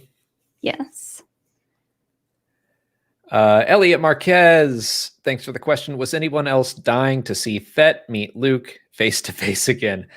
I did have someone text me like, oh, that's why Boba Fett couldn't be on the ship and had to leave, because Boba Fett and Luke would be like, wait a second. They do that Spider-Man moment. Yeah. They all point at each other. Yeah. Let's just say they might recognize my face. Or helmet. Or helmet in this case. Matt Thornton, thanks for the super chat. I'd like to point out that we shouldn't assume Grogu will die at Luke's school. There was a time we thought Ahsoka would die before Revenge of the Sith, and we were all wrong. You are correct. I am jumping. I already talked about this a bit. I'm jumping the gun and being like, I'm just worried. I'm just worried about the baby. Grogu's going to be fine. He's going to be fine, but I just want to know. Even if he was at Luke's temple, Ben Solo would take one look at him, just like all the memes about Anakin. Ben Solo would take one look at him and be like, why don't you go on and scoot? Yeah. For Ben Solo's too soft to kill that baby. That's hard to think about. I'm the Stein. Thanks so much for the super chat. I wonder if the people couldn't really get behind Bo-Katan when she was given the saber, and the lack of enthusiasm is seen as why they lost. Do you think Bo-Katan is responding to that, and that's why she cares so much now? Yes, I think that's very possible. That's, yeah. Yeah. Sorry, another missed super chat from Elliot Marquez. Do you see that one? Was anyone else dying to see Fett meet Luke face to face? Yep. I just read that one. Oh, okay. You just read that one, Reefton. Our mods are the worst. Can you believe them? I'm just kidding. I love you guys. They're going to get some... I'm just waiting for them to start yelling at me now. No, they're gonna get some holiday gifts in the mail, probably late because everything in the mail is running late now, but it's coming. Wesley Powell, thanks so much for the super chat. As much as I love Din, I'd love it more if every season or two they'd follow a different Mandalorian. Din, Boba, Bo-Katan. I think they might have these various books. Yeah. I like the idea of them calling them that too. Like first 2 seasons, it's just been the Mandalorian, but now now they're introducing all these like split off storylines, and it could be the Book of Boba Fett, the Book of Bo-Katan, the Book of Cobb Vanth if Alex was in charge. He's not a Mandalorian, but he is in my heart. Hmm.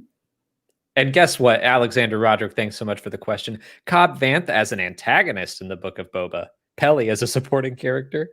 Peli, I love. I don't want Cobb Vanth to go up against Boba Fett. That's terrifying.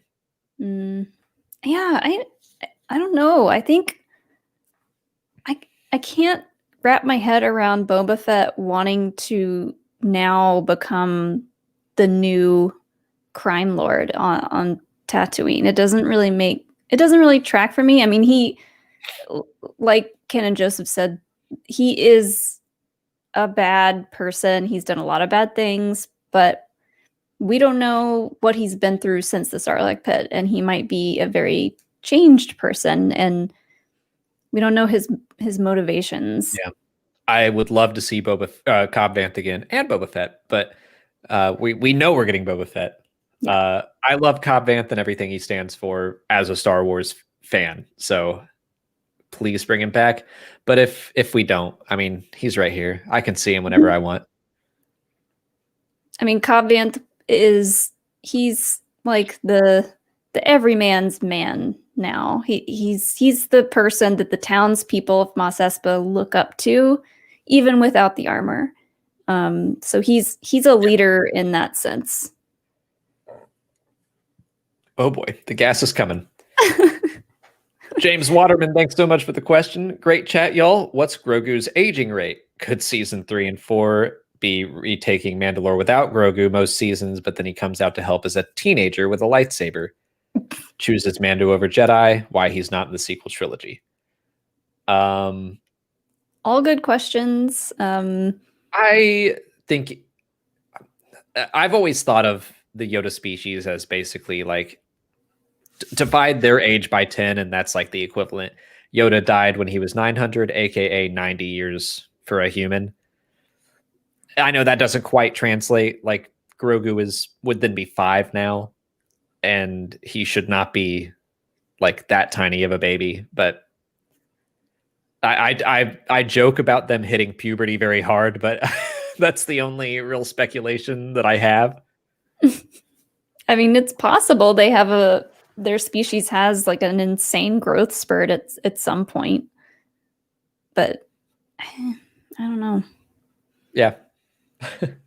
It'll be interesting how they handle slightly older Grogu. If he can talk, how he's going to talk. I do think that's possible, though, if we spend a couple seasons without him and then, yes, he comes back. Maybe not with a lightsaber, maybe just as like using the Force to help his dad. Yeah.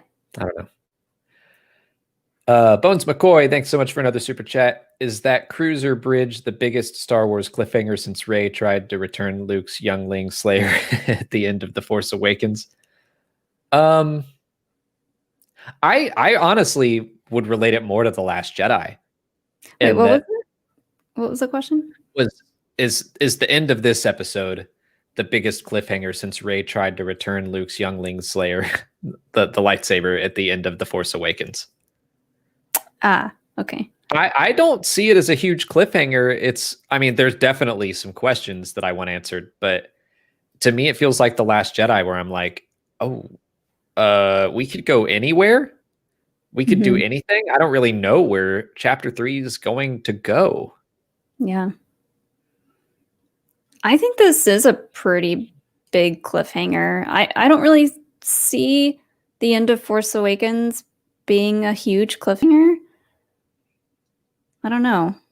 this is more of a cliffhanger for me just because I don't know what's happening with Grogu. He's gone now, and I don't know how to process that. But yeah. Ted Comet, thanks for another super chat. And just relating back to Jenny Nicholson, he remembers that we know who Jenny is because we did an interview with her. Yeah, we have done several videos with her in the past. Caleb Nall, thanks for the super chat. Did anyone else want Boba to open the trap door after throwing Bib off the throne? I remember seeing this one pop up in the chat, and I thought it was funny. I was like, I wonder what's down there. Yeah, if anything, but just like I always wanted to hit that button. Mm-hmm. Aaron Bertrand, thanks for the super chat. I had the initial notion that Favreau and Filoni were going to keep the narrative of what does it mean to be a Mandalorian towards the retake of Mandalore. I think they're going that route now. Yeah, I absolutely think that's the case. I think that the Grogu era of this story was about Din regaining his integrity and his honor. And now where does he go from there now that he doesn't have the child to kind of keep him on the straight and narrow? Yeah. I can see Hilo stirring behind you right there. He wants to bark at something. Mm-hmm. Captain KMFD, thanks so much. Did anyone feel like Boba the Barbarian when he sat on the throne, wearing the jeweled crown of the underworld upon a troubled brow? I don't know much about Conan the Barbarian, I have to say. I don't either, but it had some big vibes, as the Kessel Run boys would say. Was that a vibe check? Is it a vibe? Yeah, vibe check. Yeah, big vibe check. I don't know what that means, but Major vibe check. Yeah, we're young. We're hip. Yeah, if that moment were to be anything, for me, it's a vibe check. We'll have to check with them if we are correct. I'm sure we're not. Jonas Siorum, thanks so much. Could the Bad Batch show the Empire invade Mandalore and see Bo-Katan lose the Darksaber? And I hope we see Mandalore in The Mandalorian. It's funny, we were shooting our Q&A earlier today, and I said, maybe we'll see all that in The Mandalorian. And then I was like, wait a minute. Nope, all that happens after Star Wars Rebels. So no, we're probably not going to see that in the Bad Batch. I wouldn't be surprised if maybe Bo-Katan popped up here or there. But no, she does not lose the Darksaber until after Star Wars Rebels. Yes. Elliot Troy, don't hurt Molly like this, but will they retcon Grogu being killed by Kylo? Please no. I don't think they will. I don't think he makes it there. I don't think he's at Luke's temple at that moment. I agree. Part of me thinks that maybe he stays with Luke for a little while, gets some training. Maybe Luke knows where his species lives. Takes him home. I don't know. I do think that Grogu will be fine. And I think we will know it by the end of the series. Red Mouse, thanks for the super chat. Grogu will make a dark show too. Hashtag Grogu lives. So like a tiny little Darksaber. Ooh. I like that. I do want him to have a weapon other than the Force if he's going to be trained. A little suit of armor, a little X-Wing. Caleb Levermore Rich, thanks so much for your super chat. I think eventually Din will hear about the catastrophe at Luke's temple and will make great sacrifices to try and save Grogu again, which might explain how the helmet and rifle ultimately end up in the hands of Dok-Ondar. Oh. No, I don't think that works out.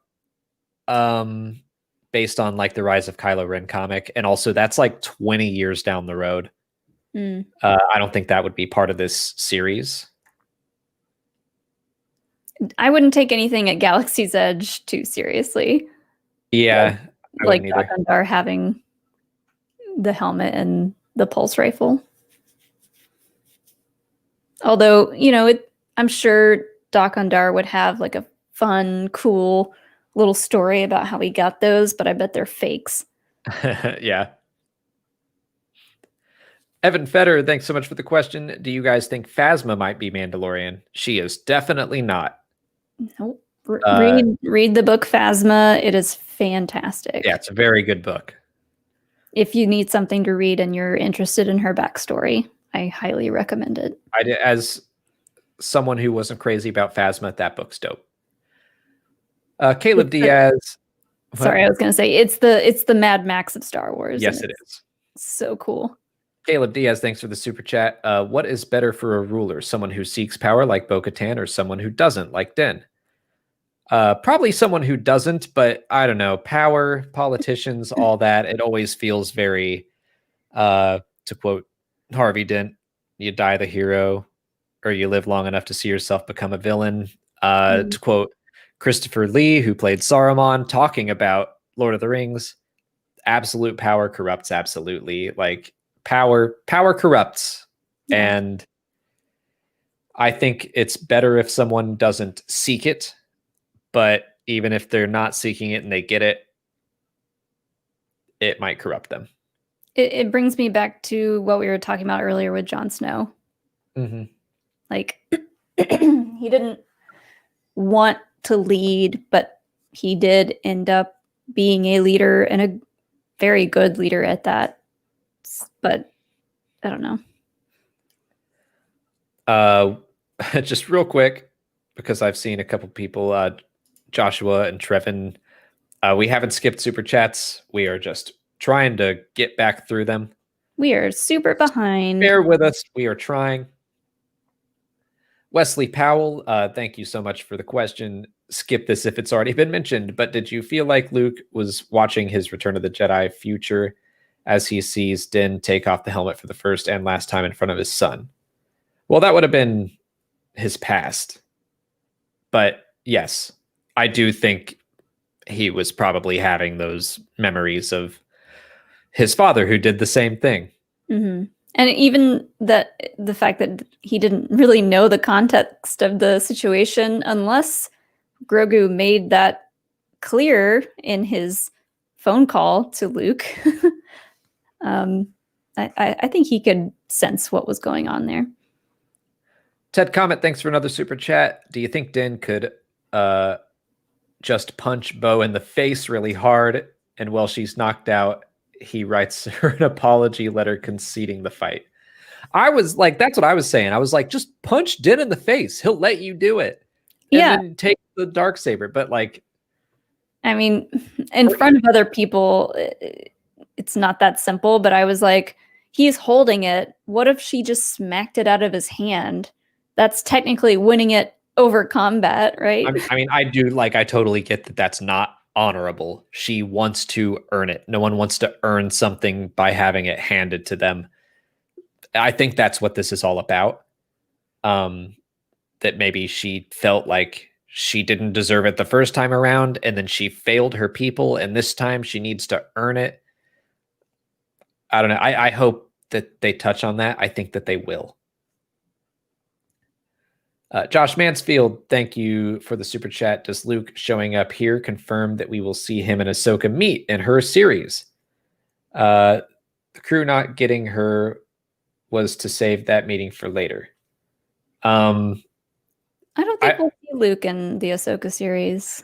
I still don't want Luke to be, especially knowing how it works, I don't want Luke to be a huge part of these stories, but I also do want them to meet, and it would be fun to see that on screen. It's kind of a catch-22. Yeah. Kylie Petrano, what's up? Thanks for the question. Hey, just want to say thanks for having this every week. I am going to miss it. The ending of Mando and Grogu in scene was probably the best emotional scene I have seen in a long time. What were your thoughts of that scene? I mean, I had a harder time going through whenever I have to get like the images for my videos, and I'm like scrubbing through and I'm taking screen caps. that's usually when things hit me harder, because then I'm like paused on a very sad Pedro Pascal and I'm like, oh God, it's so sad. It was heartbreaking but inspiring at the same time, just to see Grogu's reaction. Like he's timid at first, and Luke's like, he wants your permission. He picks him up. They have their last couple of moments together. He takes off the helmet, and you see Grogu's eyes just light up, and he touches his face, and Den smiles, and it's like, what a beautiful, beautiful moment to make Molly especially emotional. But then, you know, they go their separate ways. That was always kind of the deal, I guess. Ted Comet, thanks for another super chat, just so chat knows how far behind they are, so they don't worry about missed chats. I was typing this at 5:50 Central Time. Yeah, that was 6:54. That was an hour and a half ago. God, we are really trying. I'll pop in there and finish up if you have to leave at 9. Lawrence Flesher, thanks for the super chat. Where was Axe Woves? Good question. Was he in the refresher and they left him at the bar? Oh man. I hope that's better than what I thought. I mean, did you think that he got captured or killed or something? Kinda. Like, I thought that would be just like, that's the life that we're living, is we lose people. So or maybe, you know, there's more than just the 3 of them, and he was currently off with the rest of the group. That's true. Yeah, I mean, Bo-Katan is obviously trying to get some stuff done here. Yeah, I don't think it's just the 3 of them going around trying to take back Mandalore. The French taunter, who would we thank you, and who would we rather see Den buy a new ship from, Hondo or Xander Freemaker? But if Xander is in the show, he is a legit Lego. Like, he's a minifig, but in live action. I mean, Hondo, but honestly, I kind of think Den might stick on the Arquitans. He lost his Razor Crest. They have a cruiser now. That might be his home base.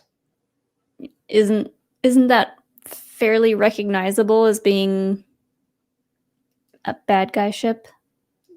Yeah, but they can register it as a good guy ship. Well, I mean, it's so big. Like, he can't just land it anywhere like he could the Razor Crest. That's true. I'm just saying he might have a home base. And maybe he uses that gauntlet. I was very excited to see a gauntlet starfighter. Oh, the Mando one? Yeah, maybe like they have the Arquitans and he goes off on missions in his own gauntlet. That'd be cool. Yeah. Because we know he doesn't have the Slave One, because Boba took it and left. He's not dead. He didn't pass it down. I'm kind of relieved about that. I wonder if they said goodbye. Well, Finnick was with Boba, so he had to come pick her up. Yeah, so yeah, I think they probably said like, okay, our deal is done. Bye. All right, rapid fire. Josh Crumrine, thank you so much. Season 3, Mando completing dailies and dungeons until he can afford a new ship, besides the whole Darksaber thing. Yeah, in between having to like deal with his entire people's existence, he's just trying to buy a new ship. Yep. But I think he might get, now I'm on board with that gauntlet fighter thing. Blue Bantha Milk is gone now, but sorry if this question's been answered, but have you even slept? Like, really slept? If you say yes, I don't believe you. I remember seeing this, and it feels like it was like an hour ago. It was an hour and a half ago. Oh, no. And no, not really. Especially not since last Thursday. That messed everything up. But in a good way, a fun way. Alex will sleep sometime next week. I'm going to become one with the Force the second this chat is over. Joshua Spa, thank you for your question. What if we eventually see Din rescue Grogu from Kylo's Jedi Purge? Kind of touched on this earlier. I think it's unlikely because that's 20 years in the future. Yeah. I feel like Din would have settled down by then. Yeah. And again, I don't think Grogu was there. I think Grogu will be out by then. Wolvesbane Network, thank you. There's no message, so Molly, keep an eye out. That one, hold on. Okay. What if season 3 is after a huge time jump to during the use of during the First Order, so like the beginning of the First Order, then Luke doesn't have to be a deep fake.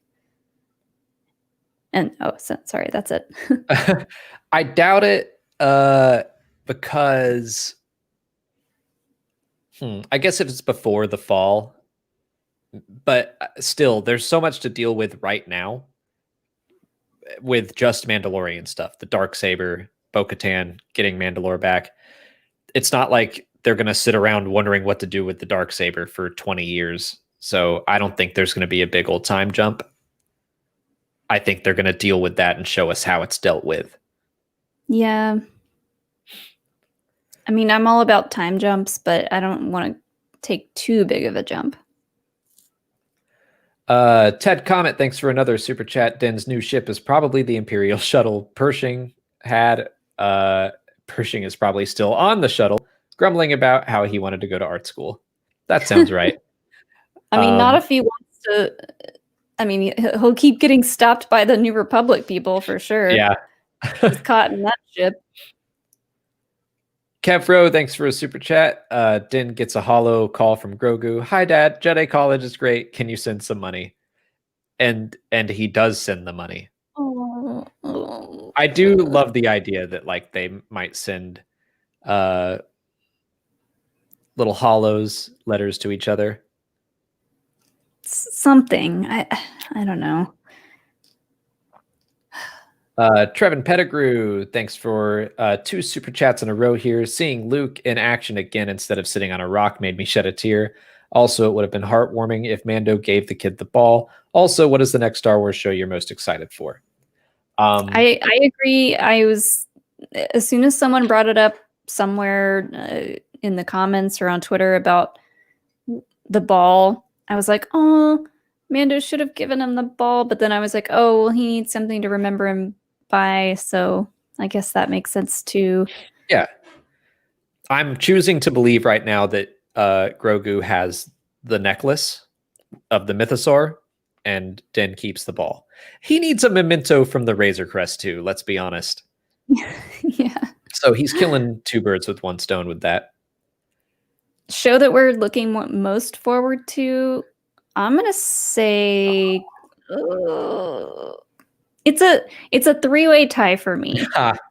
That's cheating. It is cheating, but I don't care. Kenobi or Obi-Wan Kenobi, Andor, and the Acolyte. Maybe in that order, just slightly. 1, 2, 3. The Acolyte is the most intriguing to me. I think it's the farthest off. I think Kenobi is probably what I'm most looking forward to. We're getting Hayden. We're getting Hayden, and I'm excited. I've always been excited for Ewan. Like, I feel like even people who do not like the prequels at all were like, "Oh, Ewan's coming back!" Like, everyone wants Ewan back. Classic Obi-Wan, Anakin, well, Vader now, but maybe we'll get some flashbacks. Okay, we can do this, but we gotta rapid fire. It's gonna be like a 3-hour stream. Holy cow! And Reef, I'm trying. Double A Sullivan, thanks so much. I adore the swagger of Ludwig Göransson's new theme for Boba. Were there any musical moments in particular from the season that stood out to you? I loved the music that was playing while Luke was just messing stuff up in the hallways. Like, it was the Mandalorian theme. But it was great. The ones that stand out to me, well, the one that stands out to me the most, I think, is in the very first episode, and it's the song, the music that plays with the Tusken Raiders. It just Yeah, it sounded it's very very unique. Yeah. it sounded very Aladdin to me. I don't know if that makes sense, but I loved the music for that episode and when we were with the Tusken Raiders, like specifically when they're coming into Mos Espa. And also the dubstep that we got, You did like the dubstep. a little bit of dubstep techno music that we got with the Dark Troopers was cool. Okay. Rapid fire. Captain KMFD, thanks for another one. Do you think in the Book of Boba Fett, Crimson Dawn and Kira could have a run-in with Boba and Finnick? If Kira's still around, that'd be pretty awesome. I like the idea of there being some underworld wars. Yeah. I love it. Ted Comet going way off topic, but thanks for the super chat. Trivia time. Can you name what Ralph from A Christmas Story wanted for Christmas? Be as exact as possible. A Red Ryder BB gun, but I know that he says like a lot more about it. It's like a pump action. It's like everything he spouts out to Santa before he gets shoved down the slide. Yeah, I can't remember the rest, but Rapid fire. Okay. Lindsey Brown, thanks for the question. Could Grogu go back to save Din similar to Luke going to save Han and Leia in Empire? Oh, what horrible thing would have to be happening for Luke to go with it? Interesting. So Grogu saying, my dad's in trouble and I have to help. And then Luke, okay, I like that. And then Luke having to understand because he did the same thing with Leia. I think that's really good. I like that a lot. That'd be a good way to bring him back for an episode or so. Dragonus Prime, thanks for another super chat. I demand a scene where Boba gets the Darksaber, followed by someone saying, Boba's got a lightsaber. I wonder if Boba wants to fight with a lightsaber. I think he likes all of his gadgets. Yeah, I think he'd like any weapon he could get his hands on. I don't think he necessarily wants the Darksaber. Charlie Lou, thanks for the question. Do you guys think the interaction with R2 meant that he recognized Grogu from years past? I thought it was just two cuties showing off. I just thought it was R2 being like, look at how cute you are. Yeah. I mean, they could know each other. It's definitely possible, but it's also possible that Grogu understands the binary language of droids and they just had like a little mini conversation. Like R2's like, hey, what's up? You're cute. Come with us. And he's like, okay. DJKED, thanks for the generous super chat. Thank you guys for all the things I've learned through you about the Star Wars world that I didn't know. It helps me bond with my boys. Aw. I see a future of Mando and Junior wielding lightsabers together. Yeah, I think that'd be cool. I do want to see like Din with the Darksaber, and even if Grogu doesn't have a lightsaber, just like using the Force alongside him. Like basically together they can do what Luke was doing. Like double teaming. Grogu Force pushes a Dark Trooper against the wall. Din finishes it. Din's blocking bolts. Grogu's crushing a Dark Trooper. Like that'd be really cool. Yeah. Sorry, thanks for the super chat. R2-D2's reaction to Grogu reminded me of him reacting to Ahsoka in the Clone Wars Season 7. Plus them not having Boba there when Luke showed up. Too much history. Agreed. Paul P, thank you. As an old man, Luke was my yelled out. I assume that you meant you just yelled out when it happened. And I think a million voices cried out in joy. Katia Barga, thank you so much for a super chat. I'm late, but so happy to see you guys commenting together. Thank you. Robert Chamberlain, Grogu. Huh? Yeah. Sorry, they're gone now. They left an hour ago. Over an hour ago. We've still been just plugging away. We're getting there. Robert Chamberlain, thank you. Grogu in Din's arms. I'll be right here. Turns to Kira. Be good. E.T. Phone home. Be good. Don't eat anyone's eggs. Renau, thank you for a very generous super chat. What a great end to the series. My only negative was just the rather odd feeling of Luke. It was great seeing him. Just the de-aging they did on Mark was odd, better than what they did on Tarkin, but not great. Yeah, we've kind of talked about that already. I agree. I wasn't crazy about it, but it is what it is. Ted Comet, thanks for another one. Who says Luke's name more in episode 4, Owen or Beru? It's gotta be Owen. He says it 4 times when he's calling him out. I'll await your answer. Lindsey Brown, thanks for the super chat. Favorite part was when Grogu looked up at Luke like, I'm sorry, mister, but I do need you to carry me.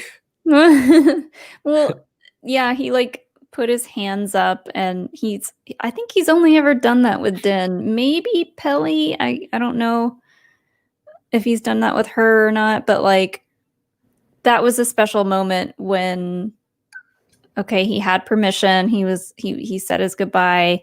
He was ready to go, and he put his little hands up like, pick me up. Or put me on R2. Miranda here.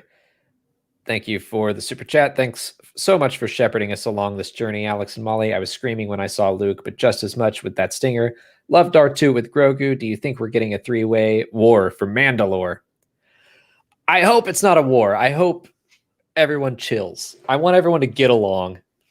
A 3-way war between... So Bo-Katan, Din, and Boba Fett? I don't think Boba Fett cares about Mandalore. I don't think so either. Nick Canavan, thanks so much for the question. What an amazing episode, and Boba at the end. Any comments? Thank you guys so much for This Is the Show, and please send out a very special hello, and thanks to Ken and Joseph. I will let them know. Yeah, I thought that stinger was great. I'm glad that we were just sitting and discussing through the credits, because I wasn't expecting an after credit scene. It just happened, and we were just sitting and talking through them. I'm glad I didn't shut anything off. Yeah, we were just kind of like processing our feelings, and I was like, oh yeah, no concept art, boo. And then it just happened, and I was so happy because I was very confused that there was no Boba Fett spinoff series announced, and I was almost positive that was going to happen, and I was like, okay, we're getting something. Yeah. Star Wars 345 paper, thanks for the super chat. Seeing Bib Fortuna was funny. That throne is cursed to make you fat. Apparently so. I mean, I think it's just a sign of laziness and contentment. Like, I'm in power and I can just sit here and other people will serve me. Yeah. I think that's what that was going for. Tar Vizsla, thank you. So Alex and Molly, what do you prefer more of Mark Hamill to work as Luke Skywalker or the voice actor of the Joker? Well, I think he retired from the Joker, although he also said he was done playing Luke, and here we are. I mean, I'm a bigger Star Wars fan than a Batman fan. I love Batman, but yeah. I do love his voice as the Joker, but Star Wars trumps Batman. Christopher Blanton, thank you so much. Seeing that Disney Plus lists the Mandalorian series as 2019 to 2020, I sadly believe the show has run its course and Boba will take over season 3. I don't know that I'd give that all that much credence. And it even says when you look on Disney Plus, like all episodes available now. It said that for season 1, though, I too. believe it did. I think it's trying to say all available episodes are available right now. And I don't think they're trying to say that it's over. Like, I don't think they would put 2019 to question mark. It's just, that's as far as they've gone. Yeah. Garrett Hills, thanks for the question. Could Grogu be like the Yoda of later sequels? See, I would enjoy that. Like, if we were to jump a few hundred years into the future and we did like a sequel trilogy, and there's I've talked about how like the Skywalker lightsabers buried in the sand. It sounds like a promise of someday someone's going to go find those lightsabers. So if we're 500 years in the future and we have a 550-year-old Grogu, I think that's pretty cool. I like that.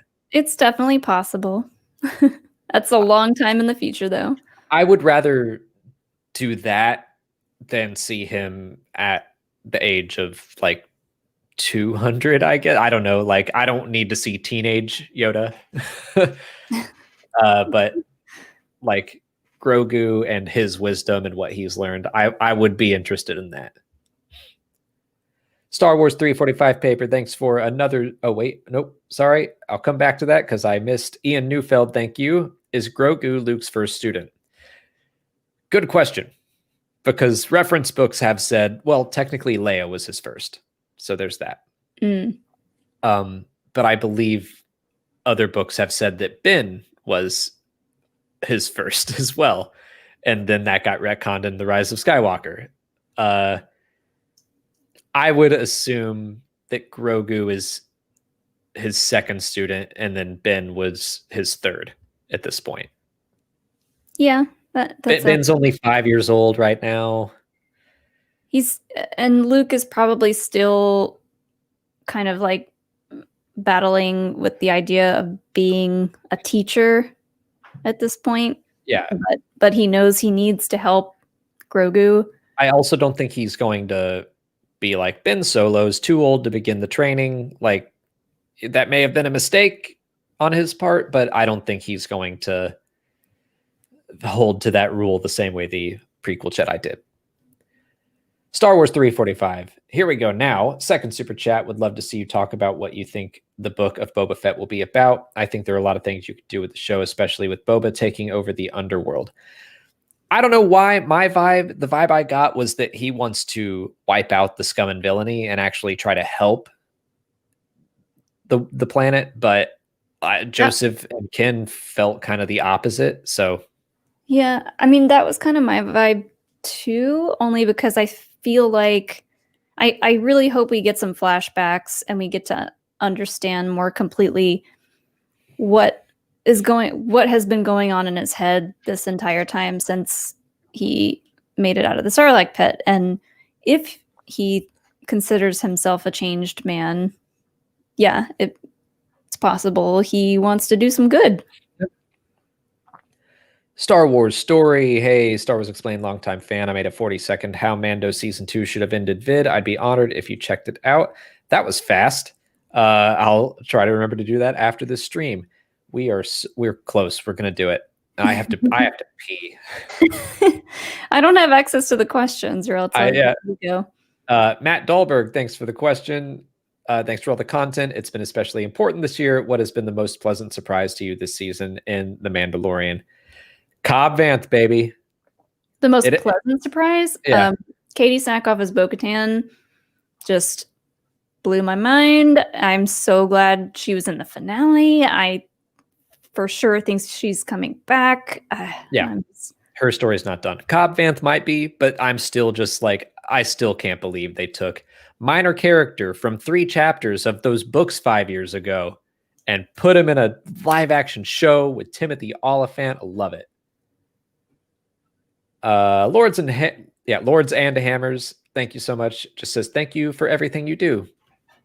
And that emoji. Thank you, Lords and Hammers. Thank you. Lindsey Brown, thanks for another question. If the Imperials come for Gideon, who do you think it could be? Oh. See, I was kind of under the impression that Gideon was like top of the food chain. I don't think that anymore. I think I was wrong. So Thrawn could send some people. Could be somebody completely new. Yeah, I don't know. I'm gonna go with Thrawn for now. Nick Ganbarian, thank you for the question. Hey, great work as always, you two. What do you think of the idea that R2 was the one who saved Grogu from the Jedi Temple? I don't think we're ever going to find out who saved Grogu, nor do I think we should. I just, someone saved him. That's enough for me.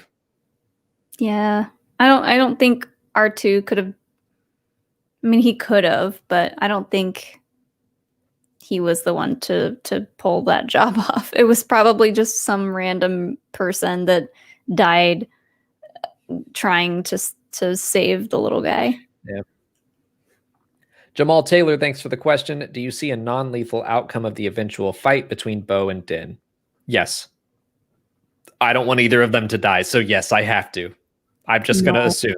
Yes. Yes. Chris Pacetto, thank you for the question. Can you tell my brain is stopping working? Do you think Gideon losing the Darksaber to Din was all part of his plan to disgrace Bo-Katan before the Dark Troopers swooped in to rescue him? Not really. I think he found it interesting, as he said, but I don't think he wanted to lose that fight. Gideon? Yeah. Oh. No. And I think that line that he says about, oh, you're sparing my life, like, I think that once he was bested by Din, he thought that was it for him. Yes. Why not just do that? Just let her beat you in an arm wrestle. That's fine. Dennis Lofgren, thank you for the super chat. I'm surprised they didn't use deepfakes to do Luke. The Harrison Ford solo deepfake video on YouTube looks insanely impressive. I maybe they tried it. I don't know. I'm sure they tried everything they could to make it look as good as it could have, but I don't know how deepfakes I also work. don't know enough about the technology. Yeah. I know enough to know it's scary. Decaf Coffee, thanks for the question. Considering the strides Marvel made with de-aging, were you surprised or disappointed by the low quality in the finale? It's kind of what I expected. And honestly, that's part of the reason I was like, I don't know that we need Luke to be in this show. But, whatever. Is what it is. Yeah. It was on par with most of the other stuff, I think. It's always going to be hard when they have to move their mouths and talk. Then it starts to look a little wonky. And yeah. Sometimes, some shots it looked great, and sometimes it didn't. Oh, well. Jared the Dark Jedi, thank you for the super chat. As a saber combat junkie, the grace and precision Luke had was just so slick, and in my opinion, feels more Jedi than his Legends counterpart. I would agree. We said this like an hour and a half ago, but I just felt the mythical version of the Jedi as he was moving around. I was like, yeah, this is what people see, and they're like, oh, I got a story to tell you. yeah. I loved when he just like decided to force crush that last one. Tar Vizsla, thanks for the question. Why do you think that Boba Fett wants to rule Tatooine? Kind of touched on this a second ago. I hope he wants to rid the world of scum and villainy, but it could go either way. I mean, He might just want power. He could be wanting to take over as the new big bad on Tatooine. Hey, Falk, thanks for the super chat. Hope we get some Bosk in the book of Boba Fett. Also, how cool would it be to move the canceled arc of Boba versus Cad Bane to this era? Cad Bane in live action would be dope. I do hope we see more of the more recognizable bounty hunters in the Boba Fett story. I think that would be cool. Yeah. Charlie Spur, thanks for the super chat. I need some of that Boba Fett toughness to get rid of my tooth. It's killing me. Oh no. Go to the dentist, Charlie. Oh no, the dentist. Quick. Sorry you have a hurt tooth. Richard Weisenthal, thanks for the super chat. What do you think of Rowan Atkinson as Thrawn? Isn't that Mr. Bean? I don't know who that is. Yeah, it is Mr. Bean. Oh no. I like Mr. Bean, but no. No. Christopher Bates, thanks for the question. I joined late. Did you give your thoughts on the show without Baby Yoda? Yeah, I think it's interesting. I think that we're going to see, okay, Din had this reason for being a better person, and now that reason has been taken away. So how is he going to handle that? I'm interested in that story. Yes. I just want Grogu back, though. I'm still processing. Lindsey Brown, thanks for another question. Did Thrawn actually help Palps plan the Cinder escape route or just give him a map? If so, could he rendezvous with or ambush Rey Sloane? I assume he helped him plan the escape route. This is coming from Aftermath Empire's End. Thrawn helped Palpatine chart the unknown regions. I assume he helped. So I guess he could ambush Rey Sloane, but I wouldn't say that likely happened because she's been mentioned in multiple other books. I think she's fine. I also don't think Thrawn would have anything against her. Yeah. Kylie Petrano, thanks for another super chat. Just want to say I love the fact that they had 4 women help Mando instead. Such an empowering scene for us ladies. I love representation in anything. Yes. That's how it's typed out. I want to make that clear. Yes. The ladies in the show have been so kick-ass. I love them. I loved Ming-Na Wen in this episode. Just kicking stormtroopers, shooting them, dodging blaster bolts. That was awesome. Noah Indy, thanks for the super chat. No question. Just want to say how much I appreciate your content. Your relentlessly positive take on Star Wars is wonderfully refreshing. Thank you, Noah. We're relentless. Thank you. Have some relentless positivity. Pie Fish, thanks for the super chat. Find it funny that literally no one recognizes Boba Fett. Bo-Katan kind of did, but I don't know if she recognized Boba Fett or him as just a clone. But I agree with you. I hope in the book of Boba Fett, someone recognizes him and like wants an autograph or something. They're like, "Oh my god, it's you!" Finally, someone recognizes him. I kind of want that Robot Chicken scene of like, what happened to you 5 years ago? Where have you been? And he has to like fumble his way through like, oh no, I didn't fall in a Sarlacc pit. I didn't get taken out by a blind man. No. Christopher Bates, thanks for another super chat. We know Thrawn joined the Empire to ultimately help his people, the Chiss. Why is Thrawn still around post fall of the Empire?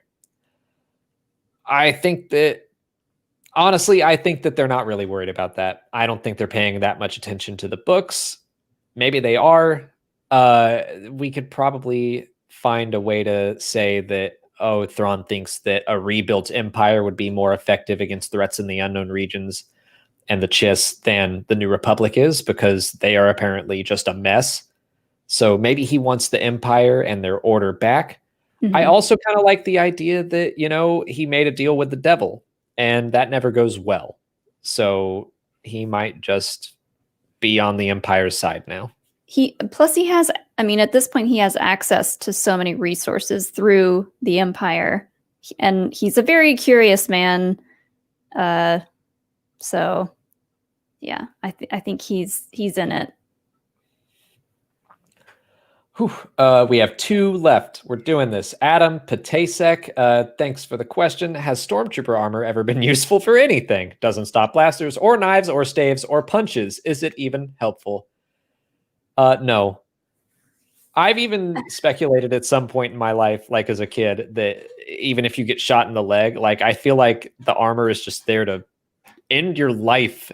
It's like if you get shot, you must die. Yeah, it's just there to keep anyone from looking like a human being. That's it. It is. It's a symbol. It's not meant to actually protect. It's meant to look scary. And our last one, thank you so much, SFC Pruitt 101. Molly Alex, I like turtles. Also, do you think Cara Dune recognized Luke from her time of the rebellion? She didn't seem to. Huh. Be interesting if she did and didn't say anything, but yeah. Yeah. We did it. An almost 3-hour stream. Thank you so much, everyone. It's insane the amount of super chats we got tonight, and thank you for bearing with us while we read through them all. I am blown away. So thank you for your support today for these past 8 weeks. It's been amazing. We've got to go now because I have to pee so bad.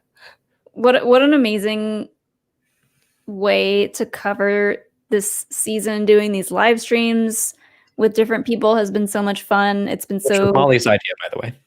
It's been so gratifying, and your guys' questions have been amazing. Even if it brings us to a 3-hour stream to answer all of them and to get to all of them, we will never not end a stream without answering all of your super chats, because you guys work hard and you're sending in your donations, and we so appreciate it. I can't stress that enough. Yeah. And we will keep this going for future shows. Bad Batch is probably next. We will keep having people on, having guests on. We want to keep doing that with our friends. Yes. And we're just going to keep this going whenever the next show is out. But thank you all so much for today, for this season and the past 8 weeks. We'll see you whenever the Bad Batch. I mean, we'll be doing live streams. We'll still be doing Lego stuff, but we'll do another thing like this when the Bad Batch starts. Everyone have a happy and safe holiday. If you're celebrating at all, yeah. Be safe. Have a great rest of the weekend. Keep celebrating Star Wars, and may the Force be with you.